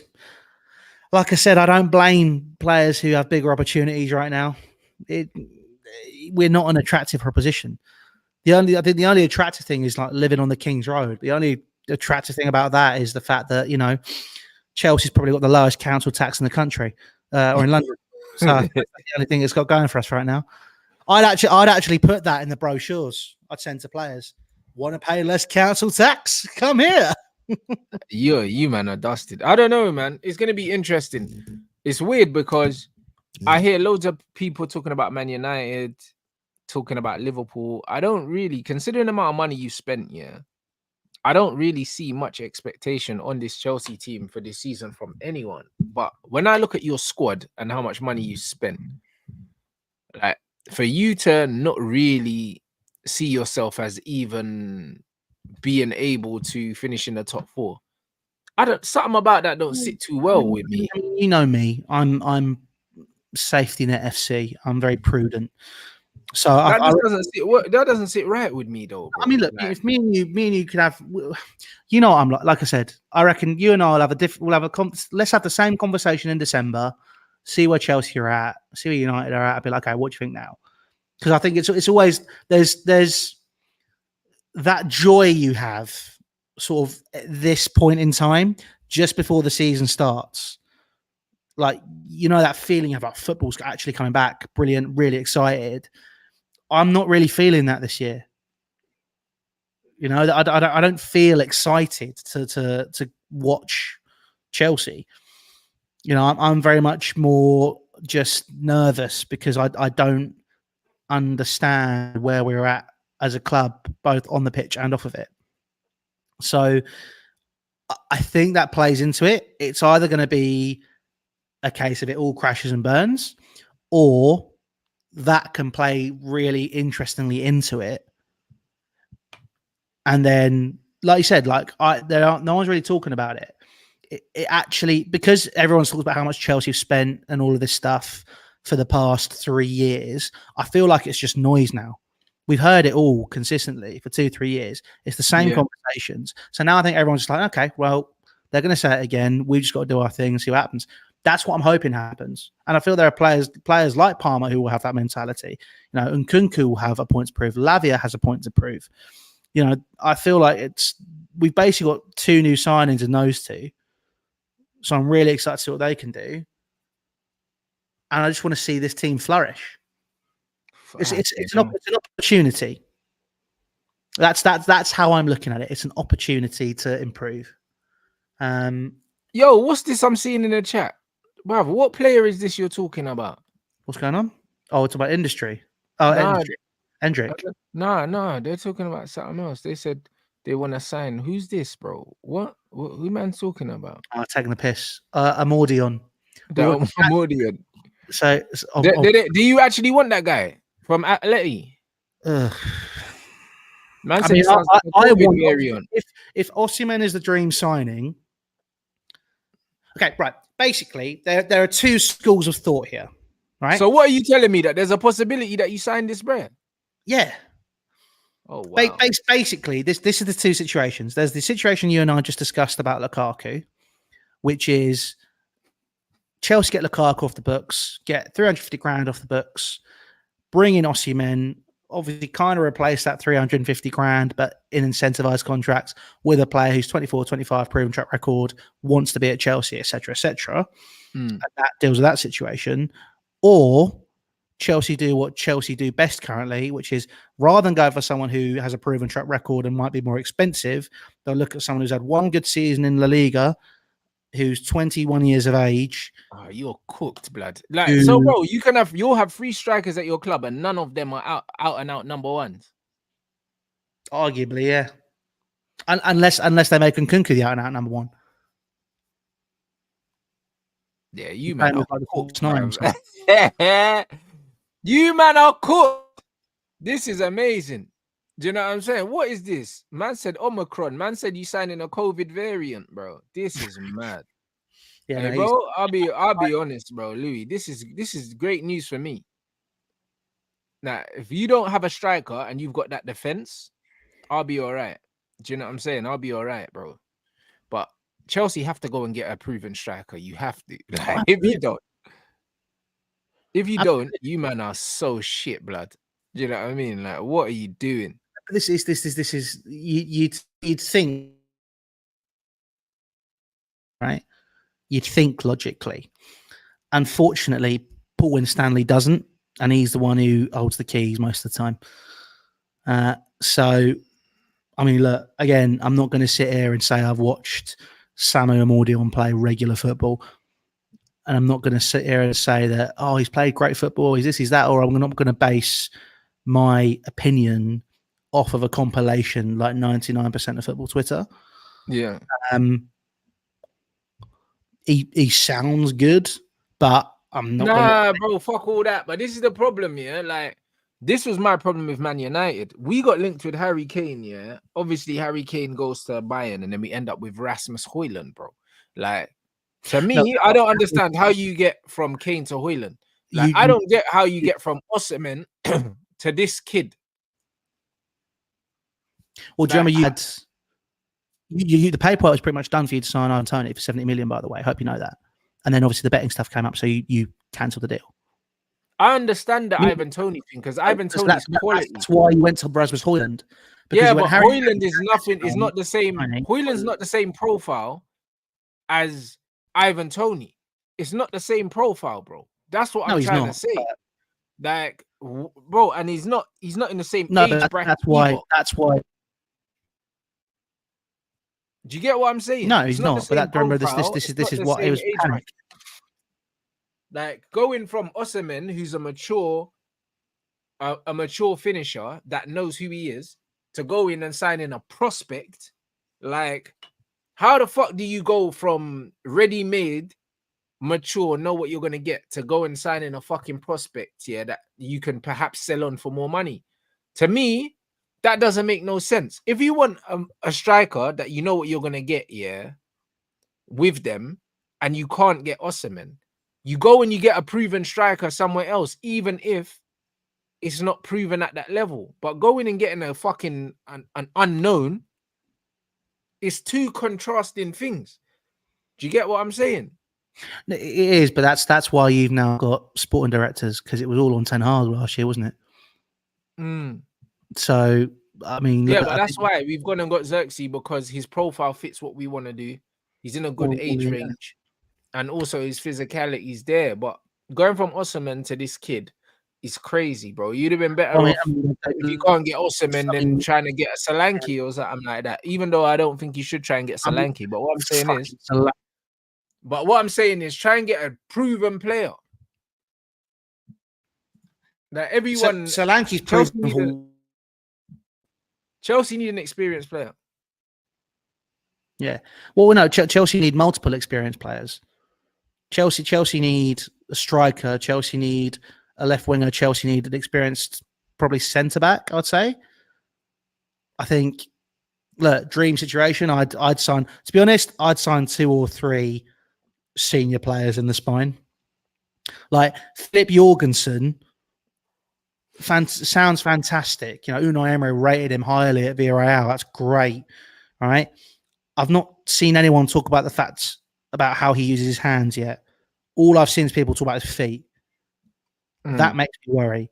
Chelsea need. By the way, that wasn't even a major problem area last year. Jordi Petrovic eye test was fantastic, and then Robert Sanchez is now back in goal because he's good with his feet. Have you seen him try? I thought Petrovic looked all right when he looked solid. He was fine. Then it was like, okay, so Petrovic would be in goal for me. I'd then go and sign a seasoned centre back. I'd have look if Newcastle going for Gahey, we've got an option to match that bid. I'd pay it. Why are we looking at paying for Amordion and another centre mid? And rather than spending the money on that, which would be about 60, 70 million probably, use that 67 million, re-sign Mark Gahey. Mark Gahey at centre back, done. Put him in, sorted. Seasoned centre back, proven in the Premier League, captain of Palace. He's not a bad shout. Came through the academy, fantastic player, like great, ticks every single box. You then go and sign a centre mid. I'd honestly, I'd look at the free agent market, someone over 30, like, you know, solid, does the job, comes into that team, helps players, and then you go and get Osimhen.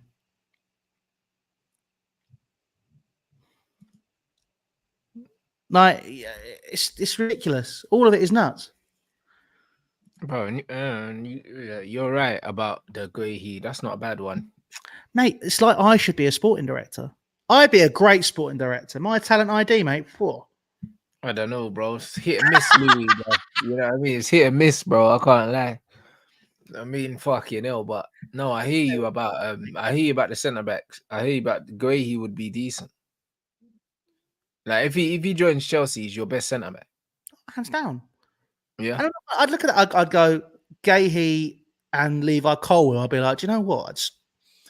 Yeah, I reckon that's Europa League pushing the Champions League spots. Yeah, Cucurella. Yeah, James. Yeah, if not James, Gusto. Yeah, pretty solid.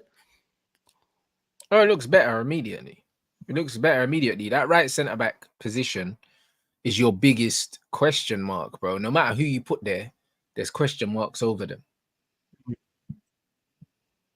So no, I hear that. No, I mean, it makes a lot of sense, bro. Even Colwell, I'm not sure about.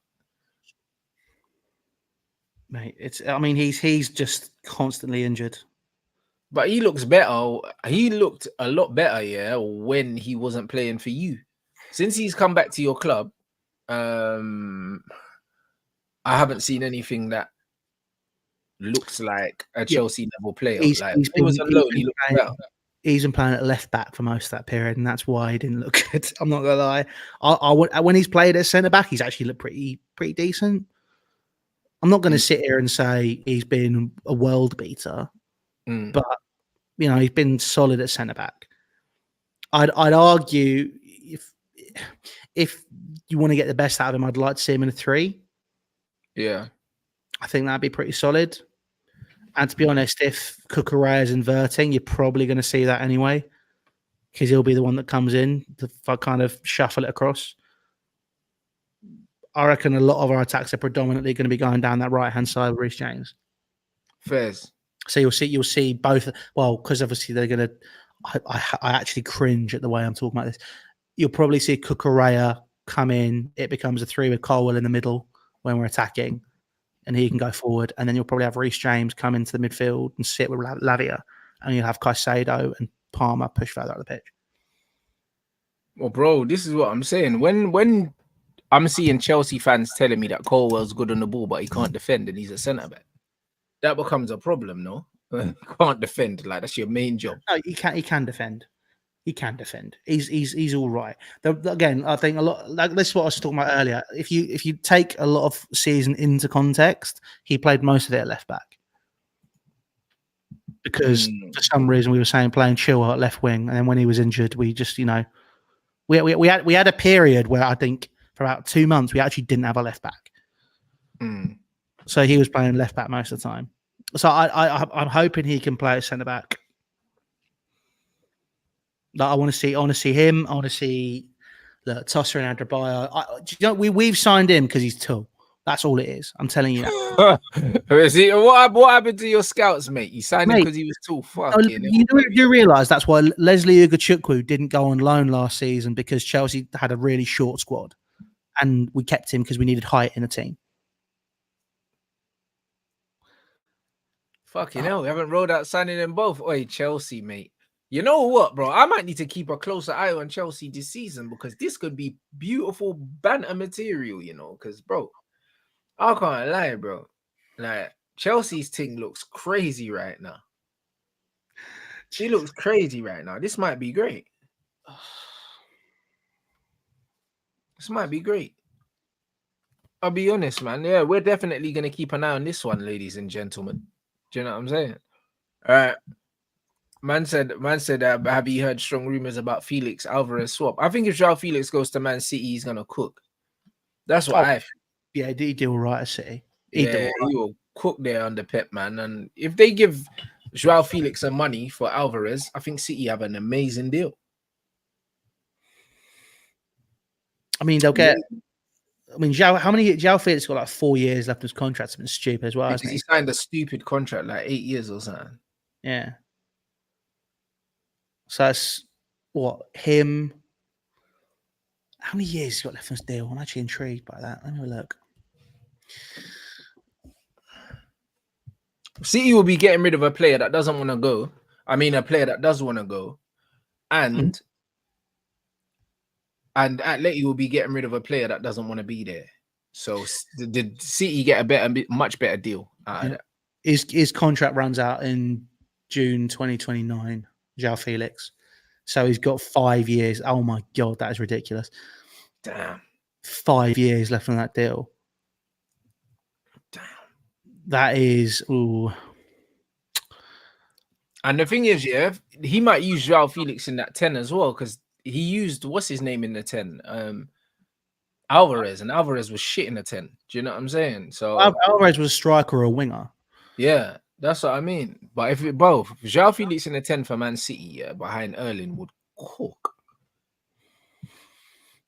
I think it depends. He had sparks with us. There was moments. Oh, there was moments.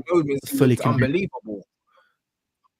Yeah, there was moments, but I think it's a case of I think Joao Felix going into a squad where there's a clear strategy and structure would definitely really help him. I think the fact he came into Chelsea and basically all hopes were pinned on him for 6 months, and he decided to get a red card in his first game. So, I think that it'll be interesting to see how that develops with him. It's a real opportunity for him to do the business. I think that there's, you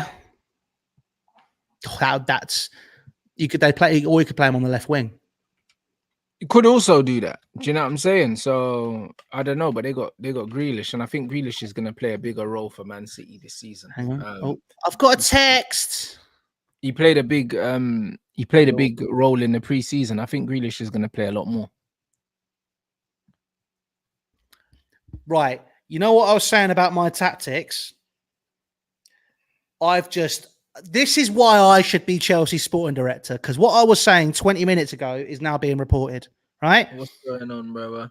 Napoli want to sign Romelu Lukaku and Osimhen, and Osimhen could move in the opposite direction, which I just believe they carry 3 strikers in their squad, and that Nico Jackson could play off the left wing. Yeah, but Nico Jackson was always meant to play. I am God. I am transfer Chelsea tactical fucking God. Bow your fucking asses down to me. Bro, Nico Jackson was always going to play on the wing, bro. He's not a striker. No, it's true. Yeah. Do you know what I'm saying? Just don't. Just let me have my moment.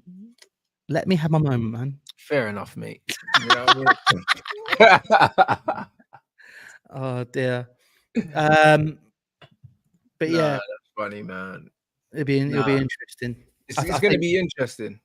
It's going to be interesting. So you're going to see that Mark Gooey fella, who's about 12, probably be third choice striker, or he'll go. I haven't seen much of him, you know. I haven't seen much of him, but for the stuff I saw, he looked a bit meh. He looks a bit average. I've watched highlights. People really thought that I was going to pay like £10 to watch a pre-season game. They got another thing coming. I'm not getting money. I'm not doing that. Yeah. Is Broja staying? No, we're selling him. He's not good enough. Why has that not been done yet? Because I don't think anyone wants to stump up the cash. But then what if no one wants to stump up the cash? What do you do with him? Probably send him on loan. So he'll probably go on loan again. But this is like, he couldn't cut it at Fulham. Like, he couldn't get in the team. You know, he couldn't really find a way into the side at Chelsea either. He was actually given opportunities last season. He didn't deliver. He needs his move. But this is what I mean. Like, we could sell Lukaku and Broja, but apparently we want to get rid of Trevor Chalobah. It's like, what? It's like, it makes no sense.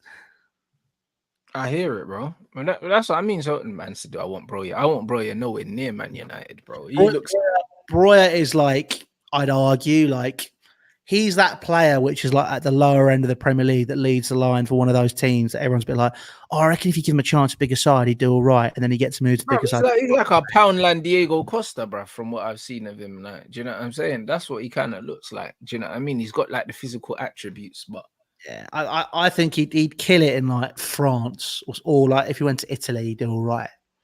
I don't think that he doesn't really have that edge to the Premier League. Yeah. Unfortunately, because I really liked him when he first came through. I hear that. But it's like, I mean, it's fair. I think someone's put a Sheffield United, like, yeah. Like the teams that have been promoted, he's like who's come up this year? I'll forget who's come. Mate, this is how off the boil I've been with football for the past couple of months.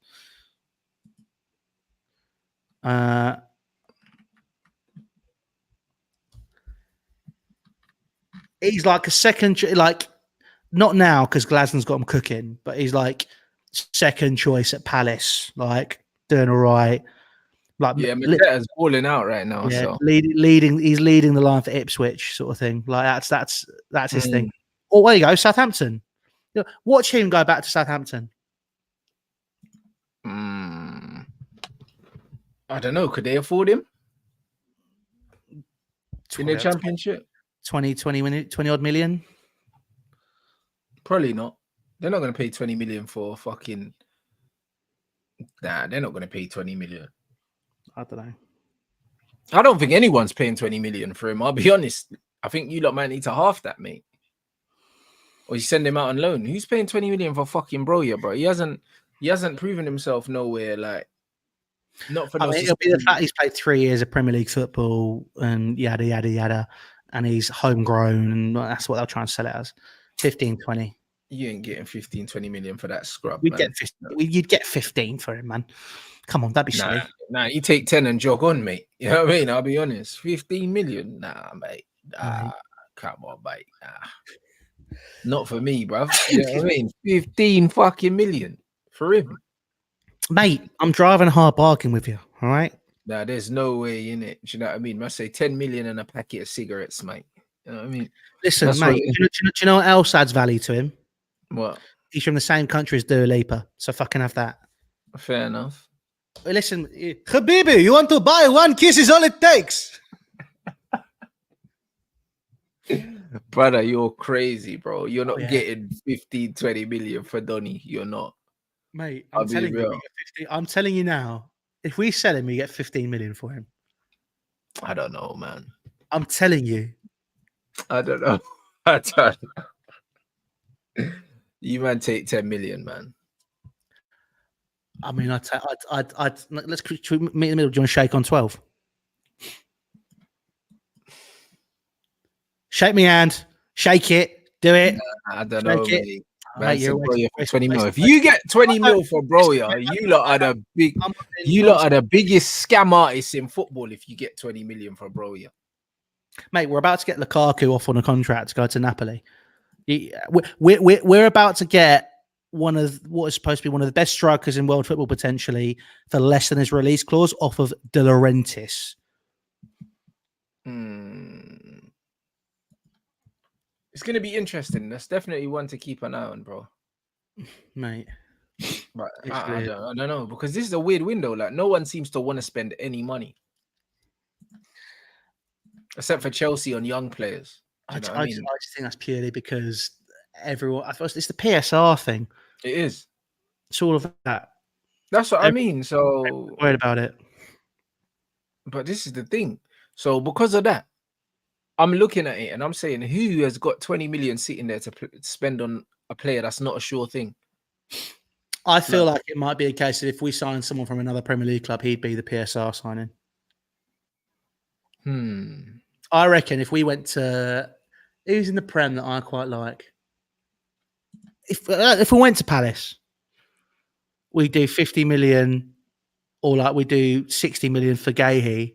Bro, we're struggling to get 25 mil for McTominay. But this is what I don't understand. Have you noticed there's like, you had all the massive hyperinflation still of big signings, but then there just seems to be this massive disparity with players where you look at it like, okay, well, 25, 30, 40 million. Like McTominay for 25, I'm a bit like, really? That surprised me because I think that's cheap. It is cheap. It is. When you look at the going rate for someone that starts for his country, he was the top scorer in the build up to, I think he's the top scorer for them in the conference, whatever, what's it called? That league that they play, the Nations League. Nations League, yeah. Do you know what I'm saying? Nation League top scorer and that. Do you know what I'm saying? Like, scored some important goals for Man United last season. Tons of Premier League experience. Like, this guy's played now under what? Under Jose, Oli, and all these. So he's been there since Jose. That means he's been in the Premier League for like 5-6 years. Do you know what I mean? Top scorer in qualifying, and man are turning up their nose at 25 million, but you lot are looking at potentially 40 million euros for fucking Conor Gallagher, bro. Like, McTominay's worth more than Conor Gallagher, bro. I don't disagree with that. I'd value him around the same, personally. Yeah, like McTominay is probably in the current market. It's probably a 40 million pound player. This is what I don't understand, because there are a lot of players that are going for a lot under value. I'm a bit like, really? It's kind of look, just kind of roll my eyes, be like, why? I think they're now looking at players less from an ability standpoint and more from how much money can we sell these guys on for. They're looking at future value now on players. Yeah, no, there is a lot of future proofing now. Yeah, because I think that's what it is. Because a lot of these players that are going for more money tend to be the younger ones now. And if you're above a certain age, you're just cheaper. Even if you're not, no matter if you're good. Harry Kane was the only exception. Harry Kane, last year, the contract still went for like 90 mil, yeah? And he was older. Do you know what I mean? But you're not going to see, he's the exception to the rule. Now the rule is if you're older, you're cheap. We signed this random Kellyman kid from Villa because they bought Matson off us for like 30 million quid. I'm like, well, that's because that's it. It's you know, it is. It's us again. So Roman changed the market when he came in and started splashing the cash on big name players. And then Bowley's come in with Egbali, and we started buying toddlers for like massively inflated prices. Yeah. We first like dropped like 30 million on Angela. I'm like, what? Why? Like, it's ridiculous. I don't know. Yeah, it's looking a bit mad, bro. I'll be honest. I think it is the future proof, and like you said, I think it's literally when players are younger. Like, bro, look how much Enzo costs. You know what I mean? For a player that hadn't really done anything, hadn't proven himself. Yeah, that's an abnormality though, because I think that also comes down to dealing with Portuguese teams like Benfica and like Sporting are just. Yeah, but Caicedo costs bare money as well. So Yep, we could have got that deal done for 70 million, but then also that's because Chelsea get their pants pulled down by Brighton all the time. I don't know why we would still deal with them. That really annoys me, especially after that Caicedo deal when they I think it was not Tony Bloom but Paul Barber. I think the CEO came out and he was like he could have gone to a club with prestige and history, but he went to Chelsea. I'm like, bruv, we've literally paid for your stadium. We basically like paid you hundreds of millions in space of 2 years, and you're talking shit. It's like that is an easy money opportunity, and you just decided to just say shit like that. It's like, really? brother, PSG, João Neves. Down. I can't wait for Brighton to go down. Sorry, I got to let off one.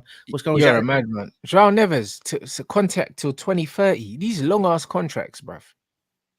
Bro, I don't rate him, you know. I don't think he's good at all. Book value, mate. That's all it is. It's book value, book value, book value. Yeah, I don't think he's a good player. Like there's nothing about João Neves that I've seen, that it doesn't move me at all. Like when I watch this guy play, I think he's so meaty. Like, I mean, I've not watched enough of him, but isn't he just like, again, he's like a dog work player, right? He probably just runs around, he's decent on the ball and he just runs around a bit. Like, that's all. Like, I think he's so meaty, bro. He's a dog work player, but then this is literally what I just said about Portuguese teams. 70 million is because you're dealing with Benfica. We will not sell for lower than release clause. That is the game. That is it. Like, that's what and they're getting Renato Sanchez. That's a great deal for Benfica because Renato Sanchez is a better footballer than this year. It's just that Renato's just had an injury problem. But it's like it's not a downgrade in terms of the ability, bro. Renato was an absolute beast, bro. He just could not stay fit for the love of money, bro. But he was a good footballer. I wish he had a better time in England. I always remember that game. Was it the League Cup with Swansea where he just passed the ball off the pitch to the sideboard? He's a bloody good player, though, man. He is. That Portuguese Gallagher's funny. Yeah, man. I think it's going to be interesting, man. I think it's going to be interesting, guys. I'll be honest to see what this thing. If João Neves flops as well, because let's be real, PSG have had a bad time with signings recently. Most of the signings they've spent money on have flopped. Like they signed a whole front line that's flopped. Do you know what I'm saying? Like, well, I think that's why they've completely changed their tact. You think, but they're not doing the Galactico thing anymore. That's very much as a lot of young players. Yeah, but Dembele wasn't worth the money. What's his name? The other French brother is absolute shit. Sorry, Dembele was free. Colomwani, sorry. Colomwani. No, Dembele was not free, blood. I don't think he was. Cheap though, wasn't he? Like, I think. No. Colomwani cost like 90 million euros or something silly like that. Diogo Costa cost maybe a similar amount, and I don't think Dembele was free. I think they paid money for him, but it's only like about 40 mil or something. 50 million euros. So yeah, right. 50 mil, and bro, Colomwani cost like 90, and Diogo Costa costs about 90 as well, bro. They spent bare money on that attack, and that attack stinks, bro. So Gonzalo Ramos, yeah. That's what Gonzalo Ramos, sorry, not Diogo Costa, Gonzalo Ramos. Yeah, I mean, I think it's going to take a little bit of time to click with that team because they've got this new sporting director, new tact, new plan. I'm intrigued. Bruv, ain't no plan, bruv. I think they've got a manager that wants certain players, and they're signing certain players.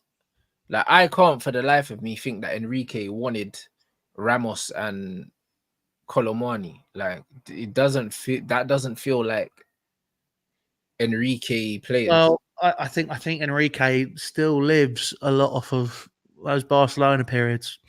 He's decent, but I think I'm with you. I don't think he's that good a coach. I don't. I think that it's MSN tax, isn't it? It's going to be intriguing to see how PSG revamp, because you think about how they have approached business for the past X amount of years. Mm. You know, when they had, you know, Mbappe, Neymar, and Messi, you thought, right, that's Champions League winning front line. I mean, that team itself was disgusting. Again, on paper, you know, you talk about our team on paper. On paper, that PSG team was filthy. Like, it was unbelievable. And then again, off the pitch, mentality, struggles, social aspects, it just all falls apart. So now they're looking to revamp and rebuild in a different way. So it'd be intriguing to see what happens. For real, it will be. Hey guys, make sure we run up the likes, man. Let's get past 500.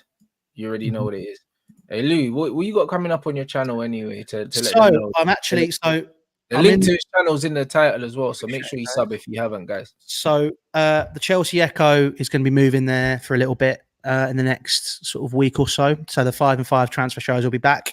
So for people that remember when I did those, it's 5 bits of transfer news in 5 bits of transfer news in 5 minutes. Obviously, Chelsea's going to be back this season, so we're doing a lot of content. And the Chelsea Echo is going to be going visual. But for the time being, if you want to hear what I'm doing, we've got it available as a podcast, all good podcasting platforms, the Chelsea Echo. And the Barber Show, Making a Cut, is going to be coming back, but we're doing it in a different format. So for people that maybe didn't know, you can head across and watch the old ones. Used to interview people before games, give them a haircut, chat about the football. Whereas now we're actually going to we're actually looking to get some really, really, really cool guests in. Like, it's not going to be talking about Chelsea. It's going to be actually like talking to some really cool people within football, and hopefully other sports as well. But that's a little way away yet. But yeah, I will be back doing my bits. And everyone else here, just make sure you get Rants to 100k if you ain't subbed yet. I doubt it's going to be me that's going to be making that push, but you know, just he's that side. Get Rants to 100k. Yeah, we're getting there, people. Next couple weeks, man. We should get there. We're on 99.2 or something like that. Nice, man. Yeah, man. Big up everyone. Yeah, I mean, we're live again at 5 o'clock with Red Talk with Ty. So we're gonna talk about obviously the little Mazraoui links, and then also there's been rumors of Snapdragon wanting to basically buy the naming rights for our new stadium, stuff like that. Certain Man United fans getting upset about it. I think it's a great idea. I don't give a fuck. You know them ones there. I'm a businessman. Like, we're gonna call it Old Trafford anyway, so it doesn't matter. Do you know what I mean? So we'll talk about that as well, man. And yeah, man. It's been lit, bruv. Do you know what I mean? And yeah, man, I see you've been boxing as well, Louis, as well, man. So And I've lost 24 kilos since March. fucking hell, that's solid. I know. Do you know what I'm saying? I'm going to be fighting, hopefully end of the year, probably early next year, but I'll be fighting. So getting back on that. I've got another workout to do this afternoon. Actually, I've been doing. I'll send you. Actually, it's fucking hard, but I'm going to do it. So I do the Brad Pitt Fury workout. So Nico, my friend, sent it to me. It's basically the stuff he did for that film he was in with the tanks, and then you do that alongside an hour of cardio. So I do that, and I do another workout every day. I do 2 workouts a day now. So, you're a legend. Mate, I'll be real. I ain't doing that shit no more, Louis, bro. Like, me, I'm chilling. Yeah, I mean, I woke up at 80 kilos this morning. I've lost 10 kilos, bruv, in 3 months since my birthday. I'm chilling, bro. I'll be honest. I'm chilling. I ain't doing no 2 workouts a day no more. I ain't doing that. Be real. My body's been through enough, mate. I'm telling you, man, just want to get this fight, yeah, with fucking LV Gremlin, bruv. Man, just want to get this fight, knock this kid out, and call it a day. I say, kid, he's older than me. You're coming down the gym with me, innit? That's your. Yeah. I'll be coming down the gym with you at some point. Boxing. Man said raging bull Benevente. Bro, listen. Man. I'm chilling, bro. I'll be honest. Like, the guy's a raging bull. Bro, he's older than me, but I can't take him seriously. I'll be honest, yeah. I just want to fight this guy and knock him out. Call it a day, bro. Do you know what I'm saying? I want to live my best life, bro. I'm about to hit 100k. Life is good. Do you know what I'm saying? Like, I'm not on this shit no more, bro. I'm out the hood. I don't live in the hood no more. I'm in a nice apartment. Do you know what I'm saying? I just want to smoke my cigars, bro, and enjoy my life, bro. Do you know what I'm saying? When I hit my 100K, bro, I'm thinking about getting a new car, bro. Like, I'll be honest, bro. I'm not about this life no more, guys. I'm gonna keep it real. Like, I'm all for. I'm trying to live that feet up life, man. I'm trying to live that feet up life, man. I'm not grafting. So is that what the situation when you come to the gym, once you've had that fight, are you just going to be like my lift every week to Watford? Is that the plan? Like, he's going to pick me up and strike me. Oh, sweet. Listen, bro. Listen, once I get bro, if he wants to do the fight, then we'll do the fight. I'll dedicate myself, for 6 weeks to training like a demon, not this guy out. Then I'm back to chilling, bro. I'll be honest, I'm back to chilling, bro. Listen, I do my cardio every day. I make sure I get 12,000 steps. I've done 6,000 already. It's 4 o'clock. Do you know what I mean? I lift weights twice a week. I box maybe like once or twice a week. Do you know what I'm saying? But that's it. Like, I'm in pure like relaxation mode. Like, I'm not, and even when I train, I'm not training hard, bro. I'm in a maintenance phase. Do you know what I mean? I'm not gonna get no stronger, bro. Like, bro, I'm not gonna get no stronger. I've been lifting weights for like 20 years, bro. Do you know what I'm saying? Like, literally, I've been working out for 20 years, bro. I'm natural. I'm not gonna get stronger. Do you know what I'm saying? I'm in my mid-30s, bro. Like, I'm not getting stronger. So there's no point me stressing out my joints, stressing out anything. I'm just chilling, bro. I'm in cruise control right now. Like, if I'm training hard, it's gonna be for a lot of money, or else it's not happening. Do you know what I mean? Like, bro, I'm chilling. I'm gonna keep it a buck. My days of training harder behind me, unless I get this fight with this guy, and I get offered a good amount of money, bro. And I'm talking like at least 30K. I'm not fucking training hard, mate. I'm not doing it. Do you know what I mean? I can't be arsely. I'm done, guys. I'll be real, guys. I'm done, man. Like, I'm cheesing, bro. Like, I just want to enjoy my life. I just want to enjoy my life. I'm training hard now. I swear down, I just want to enjoy my life, have abs, bro. Like, abs make you happy, and money makes you happy. And if you got money and abs, you're living a great life. I'll be honest, this is it. And to have abs, you don't need to train hard. You just got to be disciplined with what you eat, get your steps in. Do you know what I'm saying? That's it, guys. I promise you. Like, this training hard shit, nah, man. Train smart, man. Like, this is what I'm on, bro. I've already paid the cost, man, and now I'm chilling. I'm the 4 knee surgeries is over for me. Hard. No, you do need to train hard, but you're also a lot younger than me, Louis. So it's fine. Do you know what I'm saying? I've got 10 years on you at least. Yeah. Look, my aim, fight by well, it was initially going to be this month, but didn't line up right. I basically decided to just keep training until I get down to what my best fight weight would be. Because right now, the way I'm at, I'll be fighting guys like 4, 6, 5, 6. Like, you'll be fighting guys fucking. You'll be fighting fucking 6-footers at that weight. Yeah, I'm 5'10", 5'11", so it's like, for me, it's like I need to be down to like 85, 90 to be properly a decent fight weight. So I'm just going to get down to that, and from there to, now your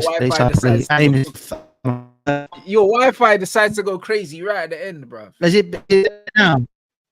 It's gone mad now. Like, it was fine, literally at the end. You know what I'm saying? It was fine, bro. And then then it goes crazy.